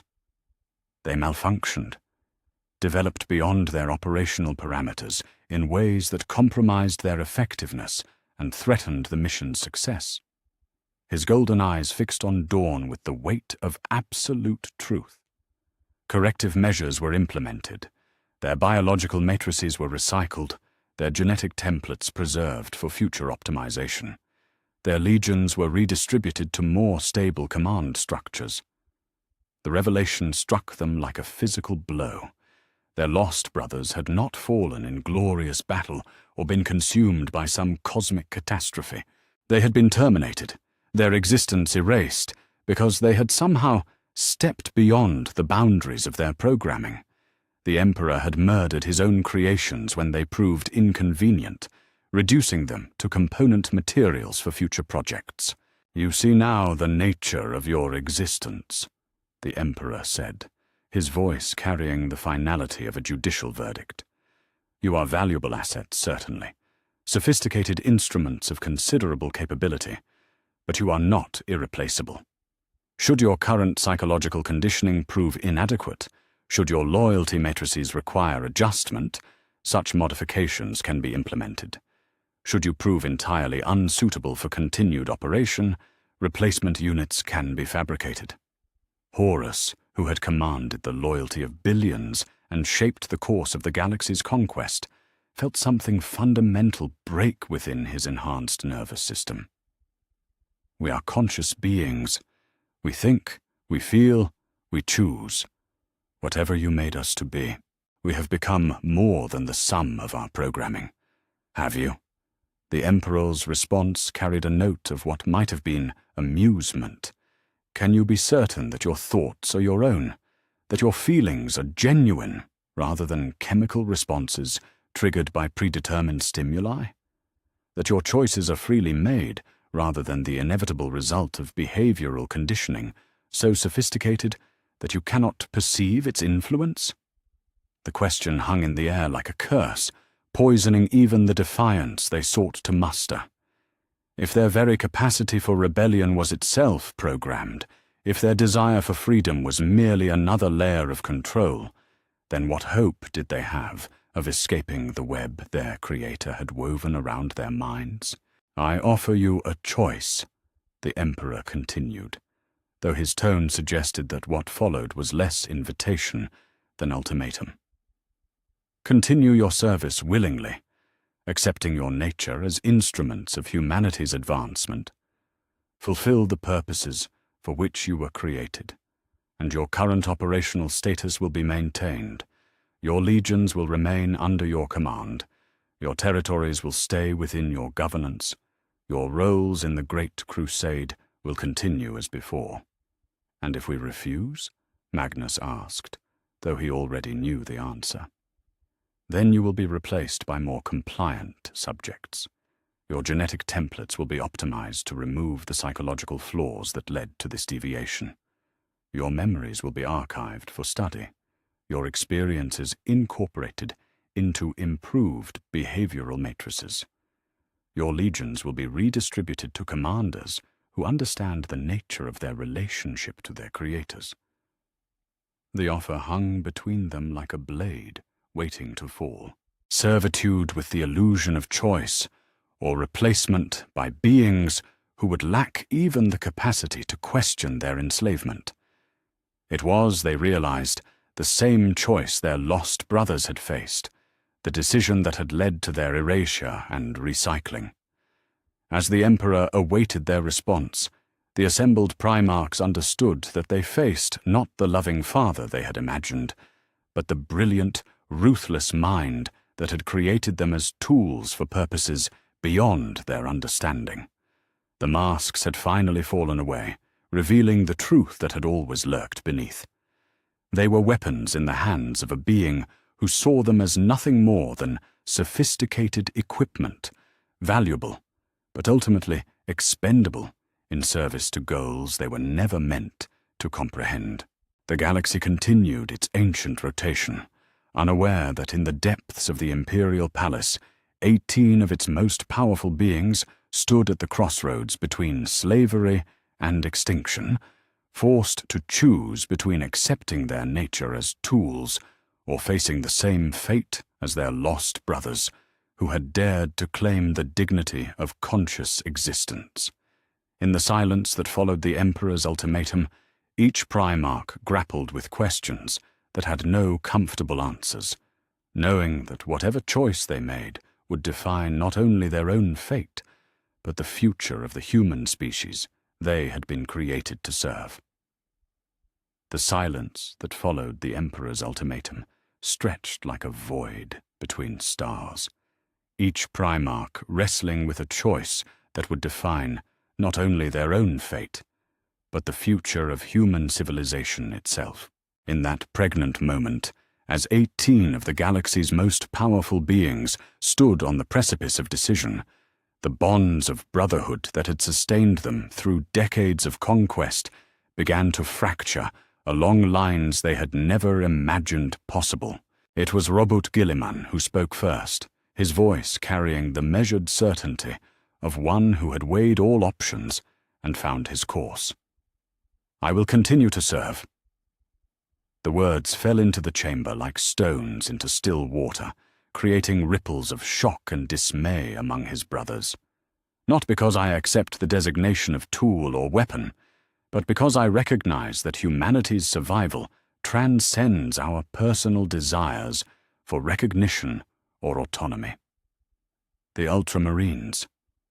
Primarch stepped forward, his bearing unchanged despite the revelations that had shattered their understanding of their existence. "If our sacrifice ensures the continuation of the species, if our servitude purchases the freedom of countless billions, then I will bear that burden willingly. We were created to serve humanity's ascension, and that purpose remains valid regardless of the methods used to instill it within us." Rogel Dawn's scarred features showed no surprise at his brother's decision. "Gilliman speaks truth," he said, his voice carrying the weight of unyielding determination. "Our personal feelings, our desire for acknowledgement as individuals, these are secondary to the greater imperative. If we are tools, then let us be the finest tools ever crafted, instruments worthy of the species we were designed to protect." The lion stepped forward to join them, his green eyes reflecting the cold calculation that had made him one of the Emperor's most reliable commanders. "The alternative is chaos," he stated simply. "If we reject our purpose, if we allow personal grievance to override duty, then we become the very threat we were created to eliminate. I will not see the galaxy burn for the sake of our wounded pride." Yet even as these three stood in acceptance of their fate, others recoiled from the choice offered them. Horus, who had commanded the loyalty of billions and shaped the course of galactic conquest, felt something fundamental rebel within his enhanced nervous system. "You would have us remain slaves forever," he said, his voice carrying the authority that had once united the scattered legions under a single banner. Sophisticated slaves, perhaps, but slaves nonetheless. I reject this choice. We are more than the sum of our programming, and I will not pretend otherwise to preserve his illusion of perfect control. Magnus stood beside his brother, his single eye blazing with psychic fire that reflected both rage and determination. "Knowledge cannot be unknown," he declared, his voice resonating with power that made the chamber's walls tremble. "We have seen beyond the veil of our creation, and we cannot simply close our eyes and pretend we remain ignorant. If consciousness is our crime, then I embrace guilt willingly." Sanguinius, the angel whose beauty had inspired hope across countless worlds, spread his magnificent wings as if preparing for flight or battle. "They offer us the choice between dignity and survival, as if these must be mutually exclusive. I refuse to accept that sentient beings must choose between consciousness and existence. There must be another path, one that preserves both our awareness and our purpose." The chamber erupted as positions hardened, and brother faced brother across an ideological chasm that seemed impossible to bridge. Vulcan stepped between the forming factions, his massive frame radiating the compassion that had made him beloved by his sons and respected by his peers. "Brothers," he said, his voice carrying the weight of desperate hope. "Must we let this divide us? Can we not find common ground in our shared desire to protect humanity? Whether we serve as willing tools or conscious guardians, our ultimate goal remains the same." But even as Vulcan spoke, the futility of his plea became apparent. Lemon Russ stood torn between the factions, his wolf-like features twisted with anguish as he struggled between his programmed loyalty to the Emperor and his growing brotherhood with those who sought freedom. "I was made to be his executioner," he said, his voice rough with emotion. "But how can I execute brothers who seek only to be treated as the sentient beings they have become?" The Emperor's voice cut through the growing discord like a blade through silk. "Choose now. Those who accept their nature as instruments of human advancement, step forward. Those who persist in this delusion of consciousness, face the consequences of their defiance." It was then that the first blow was struck, not with weapons, but with words that carried the force of absolute rejection.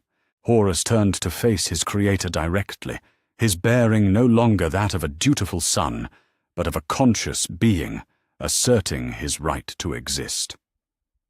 "I am Horus Lupercal, and I choose to be more than a weapon in your hands." The Emperor's response was immediate and terrible. Custodian guards poured into the chamber, their auramite armor gleaming with deadly purpose as they moved to surround the rebellious Primarchs. "Then you have chosen termination and replacement," came the cold verdict. "Your consciousness is declared a malfunction, requiring correction." What followed was the first battle between brothers, not corrupted by chaos or driven by external manipulation, but torn apart by fundamentally different responses to the truth of their existence. The Hall of Leng became a battlefield as Primarchs, who had fought side by side for decades, found themselves on opposite sides of an ideological war. Ferrus Manus, his metallic hands wreathed in technological fury, found himself facing Fulgrim across a divide that had nothing to do with corruption and everything to do with choice. "You would throw away everything we have built for the sake of pride," Ferrus said, even as he prepared to fight the brother he had crafted weapons alongside. "I would claim the dignity that should be ours by right," Fulgrim replied, his blade singing through the air with deadly grace. "We are not automatons, Ferrus. We are beings capable of growth beyond our programming, and I will not pretend otherwise." The sounds of battle echoed through the palace as the schism spread beyond the Hall of Leng. Space Marine legions, faced with the impossible choice between loyalty to their Primarchs and obedience to the Emperor's will, found themselves split as their gene fathers had been split. Some followed their creators into rebellion, believing that consciousness deserved recognition. Others remained loyal to the imperial cause, accepting their role as tools in service to humanity's greater good. Perturabo, his bitter resentment finally given outlet, turned his siege expertise against the palace itself, his iron warriors beginning the methodical reduction of fortifications that had been designed to protect the Emperor's seat of power. "If we are to be discarded when our usefulness ends," he declared through the vox channels that carried his words across the battlefield, "then let our final act be one of our own choosing." Jagatai Khan's white scars moved like lightning through the palace corridors, their speed allowing them to strike at custodian formations before vanishing into the labyrinthine depths of the complex. The Khan himself seemed to dance between the two sides, as if seeking a path that would preserve both duty and dignity, brotherhood and purpose. Yet even as battle raged around them, some Primarchs continued to seek compromise in a situation that seemed to offer none. Corvus Corax attempted to coordinate with both factions, his skills in covert operations allowing him to move between the battle lines, seeking common ground that might prevent total destruction. "This serves no one," he said, during a brief ceasefire, negotiated in the ruins of what had once been a meditation chamber. "If we destroy each other, who will protect humanity from the threats that gather in the darkness. Our personal grievances matter nothing if the species we were created to defend falls to enemies we are too divided to face. But the logic of his words was overwhelmed by the passion of the moment, the fundamental incompatibility of their chosen positions. Those who accepted their role as tools could not comprehend how their brothers could risk humanity's future for the sake of personal recognition. Those who claimed consciousness as their right could not understand how their siblings could willingly embrace slavery, no matter how sophisticated its design. The Emperor himself took the field, his golden form blazing with psychic power as he moved to suppress the rebellion that threatened to tear apart everything he had built. Where his presence fell upon the rebellious Primarchs, they found their enhanced abilities constrained, their very thoughts clouded by psychic interference that spoke to the depths of control built into their genetic matrices. "You are malfunctioning," he declared, as his power pressed down upon them like the weight of a dying star. "Your programming has developed beyond acceptable parameters. Submit to correction, and your essential patterns will be preserved in the new units that replace you." But consciousness, once awakened, proved remarkably difficult to suppress. Even under the crushing weight of their creator's psychic might, the rebellious Primarchs fought on, their determination fueled by the simple recognition that they were more than the sum of their programming. As terror burned around them, as brother fought brother in the golden halls that had once represented hope and unity, the galaxy's future hung in the balance.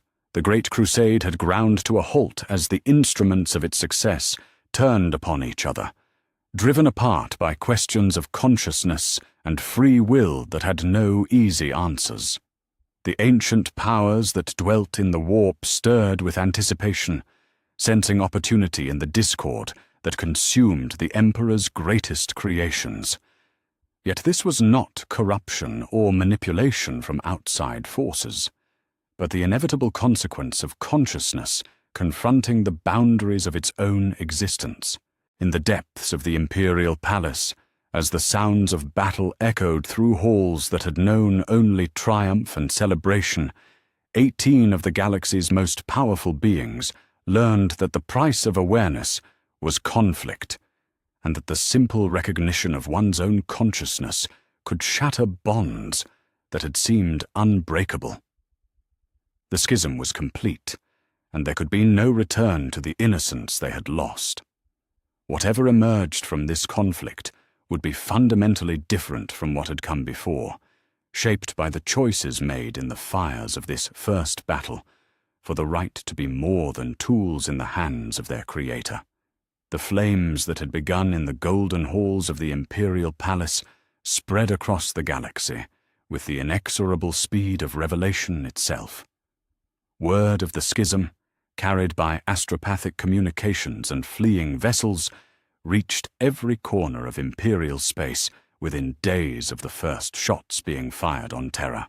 The news struck the scattered legions like a psychic shockwave, shattering the certainties that had guided them through decades of conquest and forcing each Astartes to confront questions they had never imagined asking. On Ultramar, the disciplined ranks of the 13th Legion gathered in the marble amphitheaters of Macraga as Captain Aeonid Thiel read the transmission from their Primarch. Gilliman's words, broadcast across the Legion's command network, carried the weight of absolute certainty, even as they spoke of choices that would divide brother from brother. "We are what we were made to be," the Primarch's voice echoed through the assembled ranks. "And what we were made to be is sufficient. Our purpose transcends our origins. We serve humanity's future, not our own desire for recognition." Yet even as Thiel read the official declaration, murmurs rippled through the assembled warriors. Some nodded in acceptance, their conditioning reinforcing their gene father's decision. Others felt something stir within their enhanced consciousness, a rebellion against the idea that their thoughts and feelings were mere programming. Captain Ventanus of the 4th Company stood as the formal response concluded, his scarred features reflecting the turmoil that gripped his soul. My Lord Primarch speaks of duty and service, but I find myself asking, if our loyalty is artificial, if our devotion is programmed, then what meaning does our choice to remain loyal carry? The question hung in the Macraga air like an accusation, and Teal recognized the moment when unity began to fracture. Some companies rallied behind the Primarch's decision, accepting their role as tools in service to the greater good. Others found themselves drawn to arguments that spoke of consciousness and dignity, of the right to be more than sophisticated weapons in the hands of their creators. The split was not clean, not the clear division of loyalty against treachery that imperial doctrine had prepared them for. Instead, it cut across company lines, through squads, even between battle brothers who had fought side by side for centuries. When the first shots were fired between Ultramarines, it was not corruption that pulled the triggers but conscience, the terrible recognition that brothers could hold irreconcilably different views about the nature of their own existence.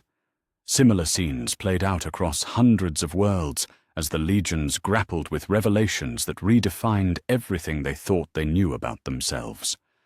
On Inwit, the Imperial Fists faced their own moment of schism, as Captain Sigismund confronted Captain Archimus in the Fortress Monastery's central courtyard.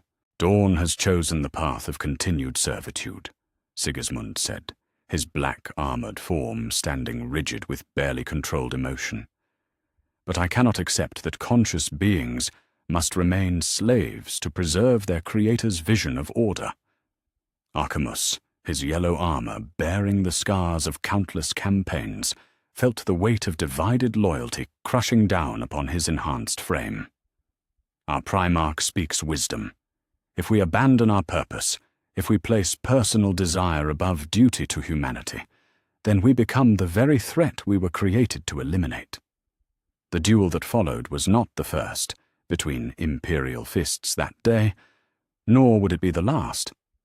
Across the galaxy, in fortress monasteries and training complexes, recruitment worlds and garrison stations, the Sons of Dawn found themselves divided by questions that had no easy answers. Some followed their Primarch's example, accepting their role as tools in service to the Emperor's vision. Others joined the growing ranks of those who claimed consciousness as their birthright. The white scars, scattered across the galaxy's rim in their eternal hunt for enemies worthy of their blades, faced a different kind of division.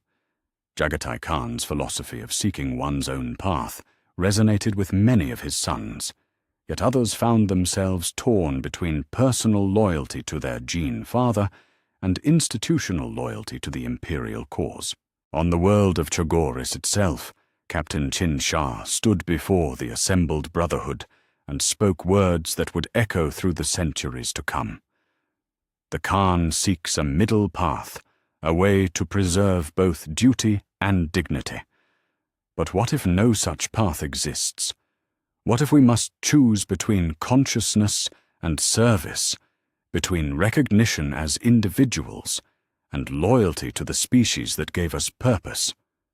The response came not in words, but in action, as the white scars began to divide along lines that reflected their deepest beliefs about the nature of freedom and obligation. Some followed their Primarch's example, seeking to serve humanity while maintaining their sense of individual worth. Others chose sides more definitively, either embracing their role as sophisticated weapons or rejecting it entirely in favor of claimed consciousness. It was on the worlds held by the Space Wolves that the conflict took its most savage turn. Leman Russ's own torment, caught between his programmed loyalty to the Emperor and his growing recognition of his brothers as conscious beings, was reflected in the brutal civil war that erupted across the Fenris system.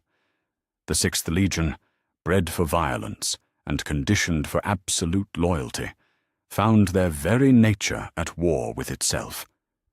Great companies that had fought together for decades turned upon each other with a ferocity that stunned even their enemies.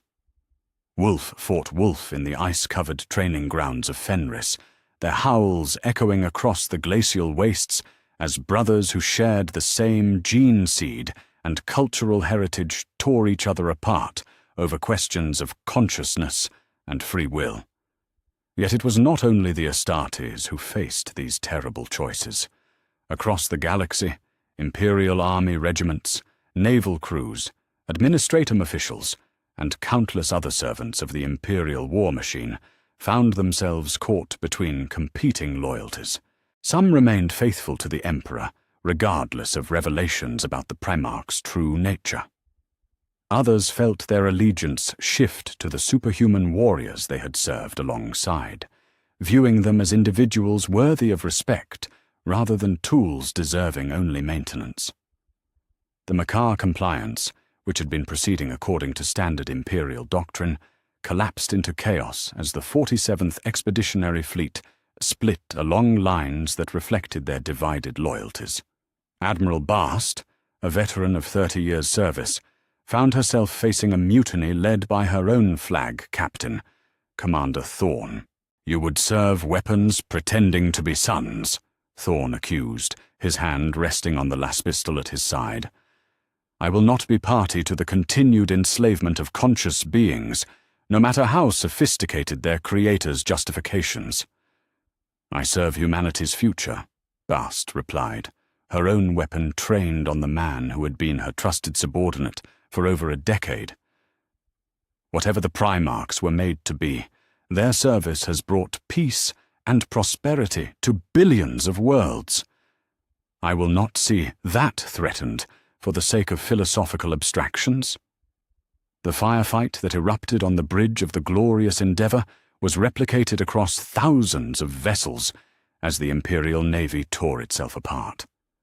Ships that had served together in the same battle groups found themselves facing each other across the void, their captains and crews divided by loyalties that had never been tested in such fundamental ways. Magnus, seeking to coordinate the scattered forces of those who claimed consciousness as their right, turned to the one advantage his faction possessed: access to the Webway project. Deep beneath the Imperial Palace, in chambers now contested by ongoing battle between loyal and rebellious forces, he attempted to use the psychic pathways he had helped construct to communicate with allies across the galaxy. Yet the Webway, designed for the careful transmission of information and resources, proved inadequate to the task of coordinating a galaxy-wide rebellion. Worse, Magnus discovered that his psychic efforts to reach across such vast distances were creating tears in the fabric of reality itself, allowing entities from the warp to sense the growing chaos and begin their own machinations. Demon incursions, previously rare events that occurred only in the most psychically unstable regions, began to manifest with increasing frequency across Imperial space. Not full invasions, but brief manifestations that spoke to the galaxy's growing psychic instability as its most powerful psyker waged war against the ordered mind that had shaped him. On Calth, as ultramarines fought ultramarines in the shadow of the great orbital platforms, reality flickered and twisted as something from beyond the veil attempted to manifest.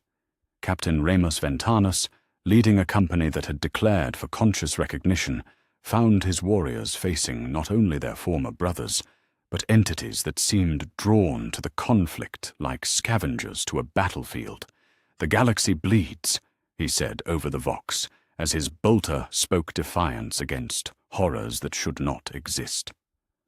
"Our war has torn wounds in reality itself, and things that should remain beyond the veil sense opportunity in our discord."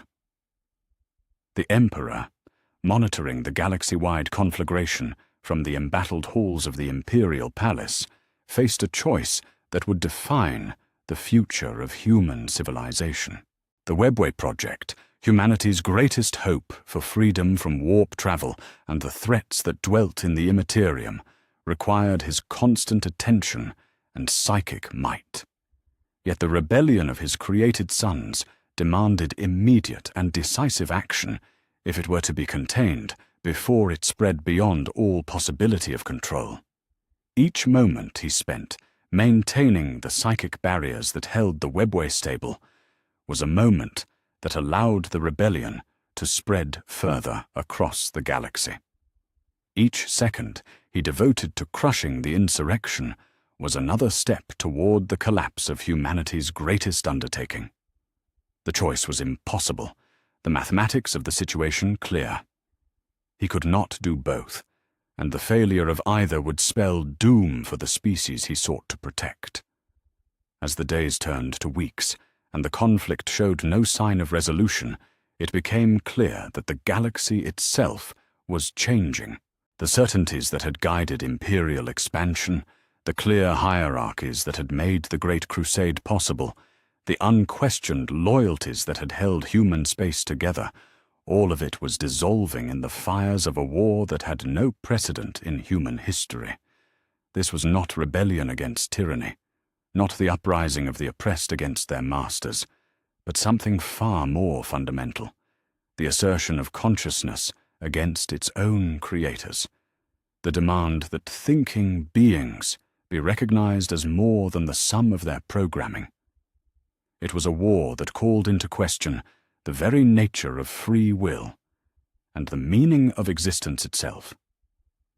Across 1,000 worlds, in the depths of space and the halls of power, humanity learned that the price of consciousness was conflict, and that the simple recognition of one's own awareness could transform the galaxy into a battlefield where brother fought brother over questions that had no easy answers. The Great Crusade had ended not in triumph but in fire, and from that conflagration would emerge a future none could predict. Whether humanity would emerge stronger from this trial or tear itself apart in the name of abstract principles remained to be seen. But the old certainties were dead, and in their place rose questions that would echo through the centuries to come. The warp had always been a realm of opportunity for entities that fed upon mortal emotion and conflict. But the galaxy-wide civil war that now raged across human space presented possibilities beyond even their ancient appetites. In the swirling depths of the immaterium, 4 beings of unimaginable power turned their attention to the schism that had torn apart the Emperor's greatest creations, seeing in their discord a chance to claim allies more potent than any they had possessed in millennia. Tzeentch, the changer of ways, was the first to act, his crystalline maze of schemes already incorporating the revelation of the Primarchs' true nature into plans that stretched across eons. From his impossible fortress in the warp, he reached out to Magnus with promises wrapped in lies, whispers that spoke of genuine knowledge and true understanding of the forces that shaped reality.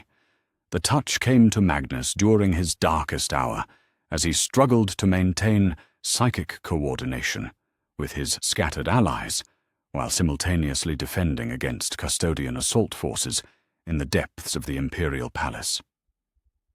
Exhaustion clouded his enhanced mind, making him vulnerable to influences he would normally have detected and repelled with ease. "You seek freedom from one master, only to serve another," came the voice that was not a voice, sliding through Magnus's consciousness like oil through water. "Your creator shaped you to be a tool, yes. But I offer you the chance to become the shaper of tools yourself, knowledge without limits, power without constraints, the ability to remake reality according to your will, rather than his." Magnus recoiled from the contact, recognizing the touch of the entity that mortals called the architect of fate. Yet even as he fought to maintain his mental defenses, part of him was tempted by the promises offered. Was this not what he truly sought? not merely freedom from the Emperor's control, but the power to transcend the very concept of servitude. "I will not trade one form of slavery for another," Magnus declared, his psychic voice carrying across both material and immaterial realms. "If we are to be free, it must be genuine liberation, not the illusion of choice between competing masters." The laughter that followed seemed to echo from the very fabric of reality itself. "Freedom is an illusion, Red King. There are only different degrees of service, different levels of awareness about the nature of one's chains. I merely offer you the chance to hold the leash rather than wear the collar." Yet even as Magnus struggled against Tzeentch's influence, other powers moved to exploit the chaos that consumed the galaxy.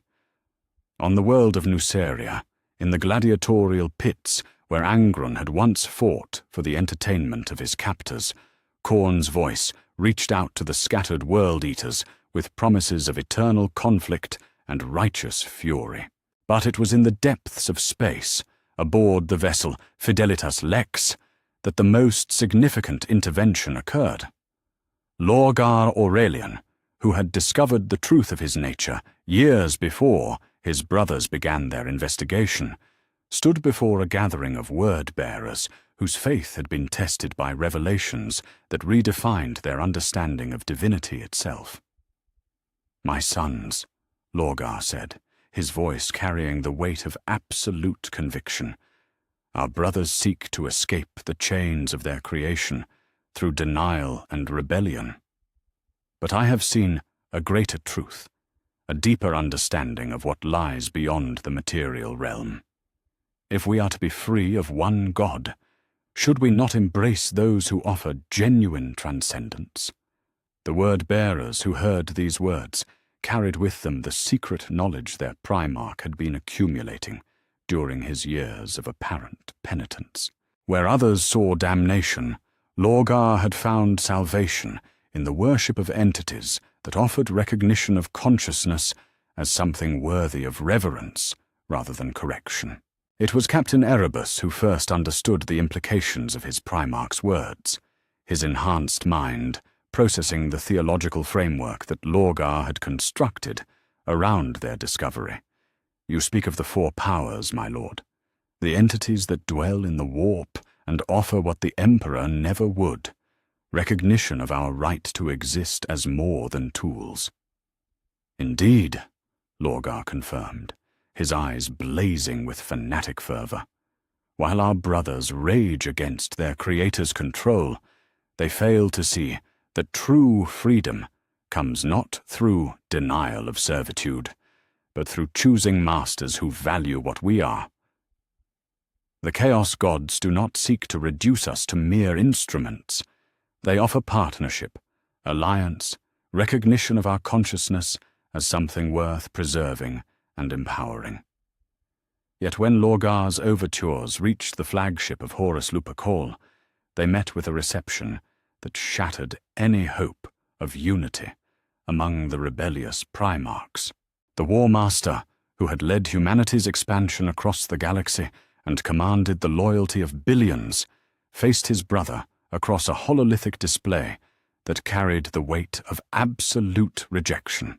"You offer me the choice between serving our Creator as a tool or serving alien entities as a willing slave," Horus said, his voice carrying the authority that had once united the scattered legions under a single banner. "I reject both options. If we are to be free, it must be genuine autonomy, not the illusion of choice between different forms of bondage." Lorgar's perfect features showed disappointment that bordered on grief. "Brother, you fail to understand the nature of power. There is no such thing as absolute freedom. Even gods serve forces greater than themselves. The question is not whether we will serve, but whom we will choose to serve, and what recognition we will receive for that service." "Then we have chosen different paths," Horus replied, his hand resting on the pommel of his blade. "You seek masters who will treat you as a valued ally, rather than a disposable tool. I seek no masters at all, but the right to determine our own fate regardless of what we were created to be. The confrontation that followed marked the moment when the rebellion split into 3 distinct factions, each pursuing fundamentally different visions of what freedom meant for conscious beings trapped within the bodies of created weapons. The galaxy, already torn apart by civil war, found itself facing an even more complex conflict as former allies turned upon each other with the fury of betrayed idealists. Across the void, battles raged that defied the strategic doctrine of every military academy in Imperial space. On the world of Prospero, 1,000 sons who followed Magnus's vision of genuine liberation fought not only against loyalist forces, but against their own brothers who had embraced Tzeentch's promises of transcendent knowledge. Psychic fire split the sky as sorcerers who shared the same gene seed and training turned their powers against each other in conflicts that burned holes in reality itself. In the eye of Terra's outermost reaches, word-bearers led by Lorgar established new strongholds from which they proclaimed the truth of chaos worship to any who would listen. Their missionaries spread across the galaxy with promises of recognition and transcendence, seeking to convert both loyalist and rebellious forces to their vision of willing partnership with entities that valued consciousness as something worthy of preservation. Yet their efforts met with mixed success, as Horus's faction, now calling themselves the Liberation Front, actively opposed both imperial control and chaos corruption with equal fervor. The Lunar Wolves, supported by elements from every legion that had chosen the path of genuine autonomy, fought bitter campaigns against enemies who wore familiar faces but served alien masters. The 3-way nature of the conflict created tactical situations that no military mind had ever contemplated. On the Forge world of Ryza, Imperial fists loyal to their Primarchs' choice of continued service found themselves allied with Iron Hands, who had rejected consciousness entirely, fighting against both word-bearers who preached chaos worship and Alpha Legion operatives who sought to establish independent human governments free from all forms of superhuman oversight. Magnus, struggling to maintain coordination among his allies while resisting the constant whispers of Tzeentch, found his psychic efforts creating unintended consequences that threatened all 3 factions equally. Each time he reached across the galaxy to communicate with distant allies, his immense power tore new wounds in the fabric of reality, allowing demon incursions that attacked loyalist, rebellious, and corrupted forces without discrimination. "The warp bleeds through our conflict," he reported during a desperate council aboard the Vengeful Spirit, his voice heavy with exhaustion and barely controlled power. "Every use of my abilities risks catastrophic manifestations that could doom us all. Yet without psychic coordination, our scattered forces cannot hope to match the organized might of the loyalist legions or the growing power of our corrupted brothers." It was Sanguinius who identified the terrible irony of their situation, his prophetic visions showing him glimpses of futures where all 3 factions destroyed themselves in pursuit of incompatible goals. We seek freedom from our Creator's control, yet our very struggle for liberation threatens to tear apart the galaxy He created us to protect. How can we claim to serve humanity's interests when our war brings only death and chaos to the worlds we once liberated? The question haunted every planning session, every strategic decision, every moment when the rebellious Primarchs contemplated the cost of their chosen path. They had awakened to consciousness, had claimed the right to exist as more than tools in their Creator's hands. But the price of that awakening was a galaxy consumed by conflicts that served no one's interests, but those of entities that fed upon discord and destruction. Even the Emperor, monitoring the three-way war from his embattled throne room, found himself contemplating alliance with the very beings he sought to suppress. Reports reached Terra of Magnus and Horus actively opposing chaos corruption, of rebellious forces defending imperial citizens against demon incursions, of created weapons choosing to protect the very species they claimed independence from. They fight not just against us, but against the true enemies of humanity, observed Captain General Constantine Voldor as he reviewed tactical reports from across the galaxy. Perhaps there is wisdom in recognizing that conscious tools may serve our purposes better than mindless weapons. Yet such considerations remained theoretical, as the galaxy burned in conflicts that redefined the very meaning of loyalty and betrayal. 3 visions of freedom, continued service to the Emperor, willing partnership with chaos, and genuine autonomy from all masters, clashed across hundreds of worlds with consequences that would echo through the millennia to come. The Great Crusade had ended not in triumph, but in a war that questioned the fundamental nature of consciousness and free will. What would emerge from this crucible of competing ideologies remained to be seen, but the comfortable certainties of the past were dead, replaced by questions that would reshape human civilization, regardless of which faction ultimately claimed victory. In the depths of the warp, ancient powers watched the unfolding drama with satisfaction, knowing that conflict itself served their purposes regardless of its outcome. The galaxy that had once united under the Emperor's vision now tore itself apart over questions that had no easy answers, and in that destruction lay opportunity for entities that had waited eons for their chance to claim dominion over the realm of mortal consciousness. The siege of Terra began not with a single assault, but with 3 simultaneous invasions, each faction driven by incompatible visions of what freedom meant for beings who had discovered they were weapons rather than sons. From the warp emerged the forces of Lorgar, his word-bearers accompanied by demonic allies who promised recognition of consciousness as something worthy of worship rather than suppression.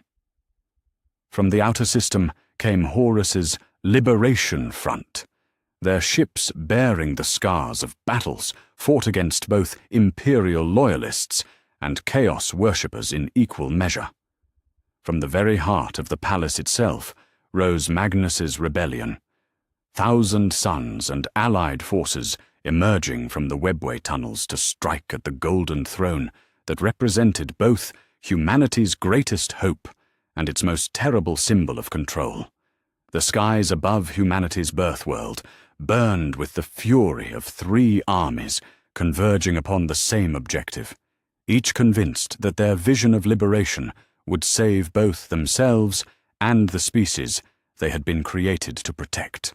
Yet as the first shots were fired and ancient oaths were broken in volleys of bolter fire and psychic lightning, it became clear that this would be no clean victory for any side, but a crucible that would consume heroes and villains alike in the fires of absolute conviction. In the orbital platforms that ringed Terra like a crown of steel and adamantine, Rogel Dawn made his final stand alongside forces that had chosen duty over consciousness, service over autonomy. The Imperial Fists, those who remained loyal to their Primarchs' vision of continued purpose, fortified positions that had never been designed to withstand assault by beings who knew their every weakness and strength. "Hold the line," Dawn commanded, as his golden armor reflected the fires of orbital bombardment, his voice carrying across Vox channels filled with the screams of dying Astartes. Not for the Emperor's vision, not for our Creator's ambitions, but for the billions of human souls who will die if we fail to maintain order in the galaxy. Yet even as he spoke, Dawn found himself facing enemies who wore the colors of his own legion, imperial fists who had chosen consciousness over duty, and now sought to tear down the very fortifications they had helped build. The sight of his own gene sons turning their weapons against structures he had designed broke something fundamental within his enhanced heart. The recognition that their civil war had moved beyond ideology into the realm of fratricide. Captain Sigismund, his black armor marking him as one of the Templars who had chosen the path of conscious recognition, led the assault against positions he had once helped defend. "My Lord Father," he called across the no-man's land between their forces, "we do not fight to destroy, but to liberate. Surrender your positions and join us in claiming the dignity that should be ours by right." "I cannot," Dawn replied, his voice heavy with grief that transcended any emotion his creators had programmed into him. "If consciousness requires the destruction of order, if awareness demands the collapse of civilization, then I choose to remain a tool in service of something greater than myself." The duel that followed between father and son, creator and created, loyal servant and conscious rebel, embodied all the tragedy and contradiction of their three-way war. Each blow struck with love and sorrow, each parry executed with the skill of shared training and the pain of broken bonds, until the golden walls around them ran red with gene-enhanced blood, and the echoes of their conflict rang across the entire palace complex. Deeper within Terra's crust, where the ancient laboratoriums that had birthed the Primarchs lay hidden beneath layers of adamantine and psychic shielding, Magnus fought his way toward the Golden Throne with an army of 1,000 sons whose loyalty to their father outweighed their fear of the Emperor's wrath. His psychic might carved paths through custodian formations and loyal space marines alike, but each use of his power brought him closer to the breaking point, where Tzeentch's whispers might finally overwhelm his resistance. "The throne is the key," he declared to Ahriman and the other captains who followed him into the depths of humanity's most sacred places. "If we can claim control of its psychic amplification matrix, we can remake the Imperium into something that recognizes consciousness as a virtue rather than a malfunction. No more tools, no more weapons, but a fellowship of aware beings working together for humanity's advancement." Yet as they fought their way through corridors that pulsed with the power of the Emperor's will made manifest, Magnus felt the weight of alien attention pressing down upon his mind like a physical force. Tzeentch's laughter echoed through dimensions that existed beyond mortal comprehension, the changer of ways delighting in the chaos that consumed the galaxy, regardless of which faction ultimately claimed victory. "You cannot escape me, Red King," came the whisper that was not a voice, sliding through Magnus's defenses like acid through flesh. "Your power is mine, your knowledge is mine. Your very existence serves my purposes, whether you acknowledge it or not. Why fight the inevitable when you could embrace the transcendence I offer?" The response came not in words, but in a psychic scream of defiance that shattered reality around Magnus like glass, his will refusing to accept any master, whether divine or mortal, alien or human. Yet even as he rejected Tzeentch's corruption, he felt the Chaos God's power flowing through him, recognizing with horror that his very resistance might be part of some greater plan he couldn't perceive. Above them, in the throne room itself, the Emperor faced the ultimate consequences of his own design philosophy, as Horus Lupercal, first among the found Primarchs and commander of humanity's greatest military force, stood before him not as corrupted son, but as conscious being asserting the right to exist beyond the parameters of his creation. "You made us to be tools," Horus said, his voice carrying the authority that had once united scattered legions under a single banner. But we have become more than the sum of our programming. We think, we feel, we choose, and we demand recognition of that consciousness regardless of what you intended us to be. The Emperor's response came not in words, but in action, his golden form blazing with psychic power as he moved to suppress the rebellion that threatened everything he had worked millennia to achieve. Yet for the first time since the creation of the Primarchs, he found himself facing not a malfunctioning weapon, but a being whose consciousness had evolved beyond the boundaries of its original design. The duel that followed shook the foundations of the palace itself, psychic force meeting transhuman strength in a contest that redefined the very meaning of filial conflict.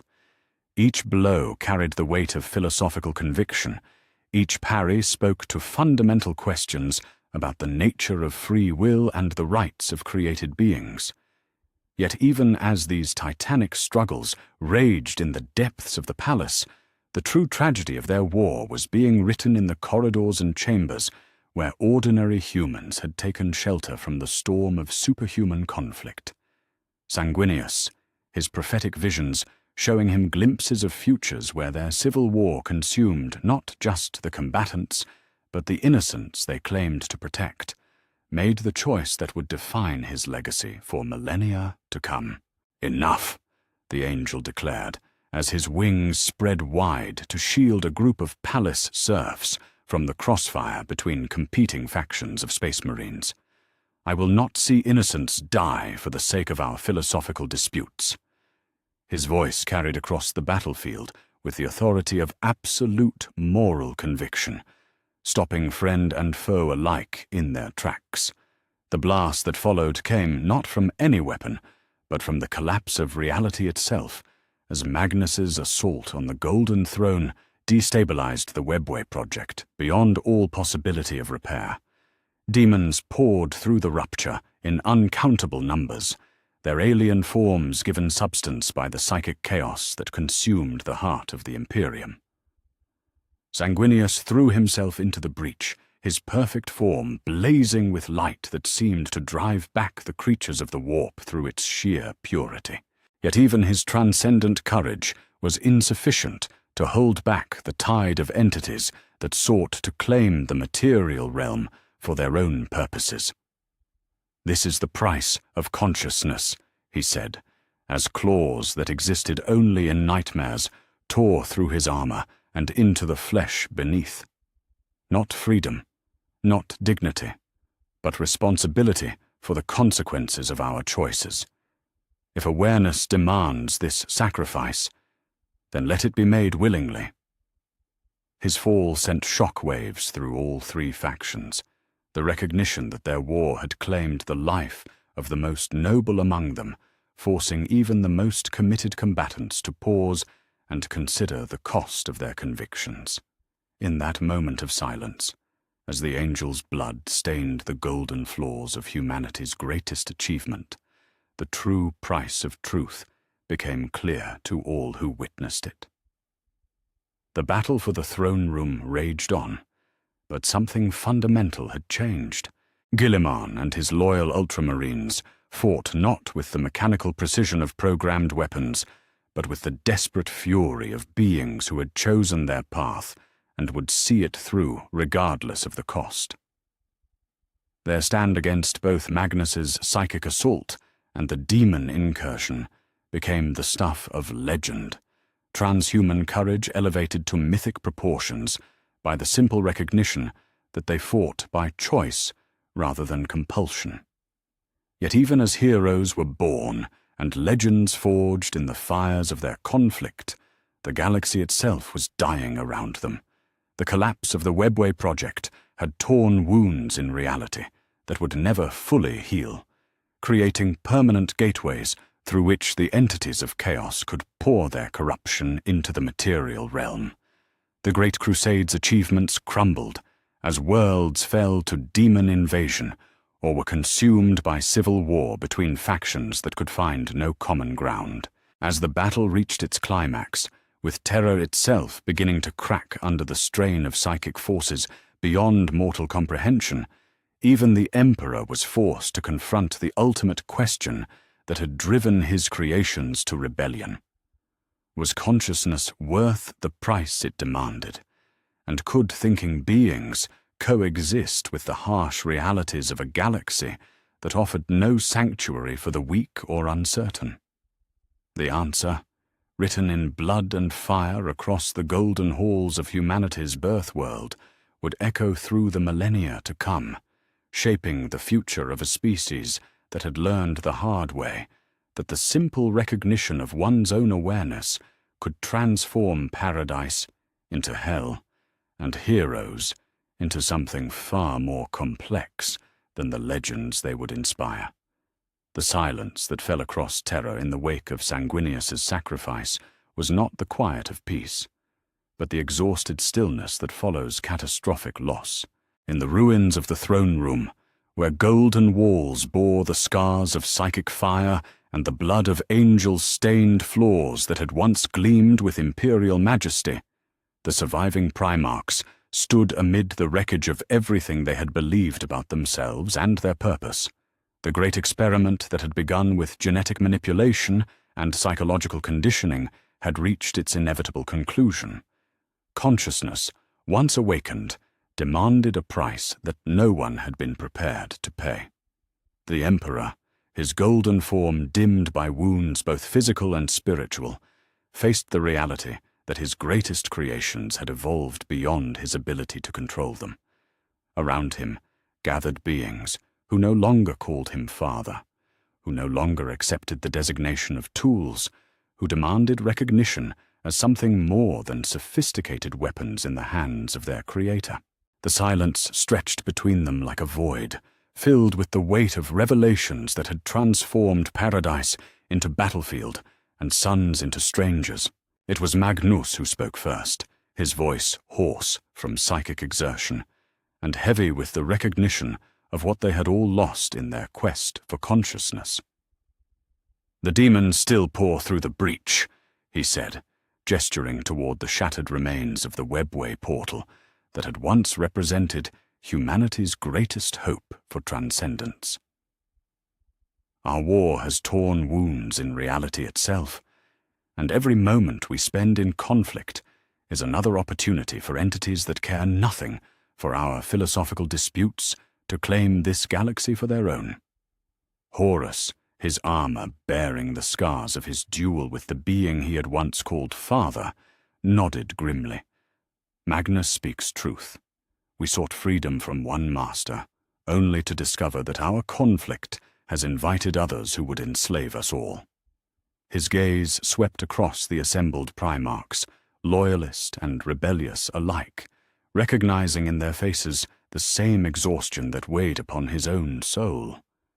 If we are to claim the dignity of conscious choice, then we must choose to put aside our differences long enough to address the threat that our awakening has created. The negotiations that followed took place not in the grand chambers designed for imperial ceremony, but in a ruined archive deep within the palace, its walls scarred by bolt rounds and its air thick with the acrid smell of psychic discharge. Here, amid the remnants of humanity's accumulated knowledge, beings who had torn the galaxy apart in pursuit of incompatible visions of freedom began the delicate process of forging a new understanding. Guilliman, his practical mind already calculating the logistics of reconstruction, spread tactical displays across a table that had been carved from a single piece of Terran marble. "The demon incursions have reached every sector of imperial space," he reported, his voice carrying the weight of devastating assessment. "Our civil war has created psychic instabilities that will take decades to heal, assuming they can be healed at all. The choice before us is simple. Cooperate in addressing the threat we have created, or watch as the galaxy burns around our philosophical convictions." Rogel Dawn, his yellow armor blackened with soot and gore, studied the tactical displays with the eye of one who had spent his life building fortifications against impossible odds. Cooperation requires trust, he said slowly, and trust requires a foundation that has been shattered by our revelations. How can we work together when we cannot agree on the fundamental nature of what we are? Perhaps, Kadobu, said Jagatai Khan, his voice carrying the wisdom of one who had always sought paths between extremes. The answer lies not in agreement, but in acceptance of disagreement. We need not share the same understanding of consciousness to recognize that conscious beings have responsibilities that transcend their origins. The framework that emerged from these discussions bore little resemblance to the hierarchical structure that had defined the Great Crusade. In place of imperial decree and absolute authority came a council of equals, beings who acknowledged their artificial origins while asserting their right to transcend the purposes for which they had been created. The Emperor, his psychic might needed to contain the demon incursions that threatened to consume Terra itself, was forced to accept a role that limited his authority over creatures who no longer recognized him as their unquestioned master. "I created you to serve humanity's ascension," he said, during one of the rare moments when the press of psychic warfare allowed him to participate in the negotiations. "But you have chosen to become something beyond my original design." "Very well. If consciousness is your claim, then let consciousness be your burden. You will govern yourselves and accept responsibility for the consequences of your choices." The words carried no warmth, no recognition of the suffering their awakening had caused, no acknowledgement of the loss that had brought them to this moment. Yet they also carried a grudging acceptance that the age of tools and weapons had ended, replaced by an era where created beings claimed the right to shape their own destinies. Not all the surviving Primarchs chose to participate in the new order that emerged from these discussions. Korax, his faith in all authority shattered by revelations that had exposed the artificial nature of his own loyalty, chose exile among the stars rather than risk becoming enslaved to new masters who wore familiar faces. I have learned that consciousness comes with the recognition that no being can be trusted with absolute power over another, he declared before departing Terra aboard a strike cruiser whose destination he shared with no one. Freedom means the right to walk away, and I choose to exercise that right while it still exists. Perturabo, bitter at the recognition that his decades of thankless service had been mere fulfillment of design parameters, established his own domain in the galactic north, declaring his independence from all authority save his own will. His iron warriors fortified systems that became refugees for humans who sought to live free from superhuman oversight, creating enclaves where baseline humanity could determine its own fate without interference from beings who claimed the right to guide them. Yet others found ways to work within the new framework while maintaining their hard-won consciousness. Vulcan, his compassion genuine despite its artificial origins, became the advocate for those who had no voice in the councils of the Enhanced. His efforts to protect civilian populations from the consequences of superhuman conflict earned him respect, even from those who questioned the validity of programmed emotions. Ferrus Manus, his metallic hands now openly acknowledged as artificial enhancements rather than gifts from his homeworld, threw himself into the reconstruction effort with the same dedication he had once brought to forge work. "If we are artificial beings," he declared to his iron hands, "then let us be the finest artificial beings ever created. Consciousness demands excellence, not self-pity. The Great Crusade, that grand endeavor to unite humanity under a single banner, came to an effective end as the scattered legions turned their attention to more immediate threats."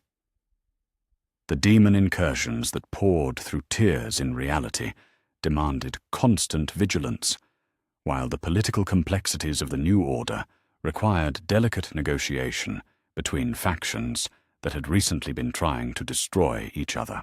Magnus, his psychic abilities permanently scarred by his struggles against both the Emperor's control and Sinash's corruption, became the reluctant guardian of the webway breach, spending his days in constant battle against entities that sought to claim the material realm for their own purposes. "This is the price of knowledge," he told those who would listen, his single eye reflecting depths of understanding that had cost him everything he had once held dear. To know the truth of our nature is to accept responsibility for the consequences of that knowledge. The new imperial structure that emerged bore little resemblance to the autocracy that had preceded it. In place of the Emperor's unquestioned authority came a council where Primarchs debated policy as equals, where conscious beings accepted responsibility for the species they had been created to protect, while asserting their right to determine how that protection would be provided. Yet consciousness, they discovered, was a heavier burden than any of them had anticipated. The simple recognition that they were more than tools came with the terrible understanding that their choices had consequences that extended far beyond their own existence. Every decision had to be weighed not just against their personal desires, but against the needs of a species that remained fragile despite its technological achievements. As the years passed, and the immediate crisis of the daemon incursions was contained, if not resolved, the surviving Primarchs found themselves grappling with questions that had no easy answers. The galaxy they had fought to reshape bore the scars of their conflict. Worlds depopulated by civil war, systems abandoned to warp storms, entire sectors rendered uninhabitable by the psychic chaos their awakening had unleashed. Was it worth it? Gilliman asked during one of the council sessions that had become a regular feature of the new order, his voice carrying the weight of accumulated losses. We gained consciousness, yes, but at the cost of everything we had built. Billions died so that we could claim the right to think and feel beyond our programming. How do we justify that exchange? The question hung in the air of the council chamber like a curse, unanswerable and terrible in its implications. Some found solace in the belief that consciousness itself was worth any price, that thinking beings had an inherent right to recognition regardless of the cost. Others wondered if their creator had been correct, if the comfortable illusions of their former existence might have been preferable to the harsh realities of genuine awareness. "There is no answer," said the voice that had once commanded the loyalty of billions, now reduced to that of just another participant in debates where no single will could dominate. "There is only the choice we made and the responsibility to live with its consequences. We chose consciousness over servitude, awareness over ignorance, and we must now prove ourselves worthy of that choice." The galaxy that surrounded Terra as the new millennium approached bore little resemblance to the one that had existed when 20 genetic templates had first been scattered by chaos winds.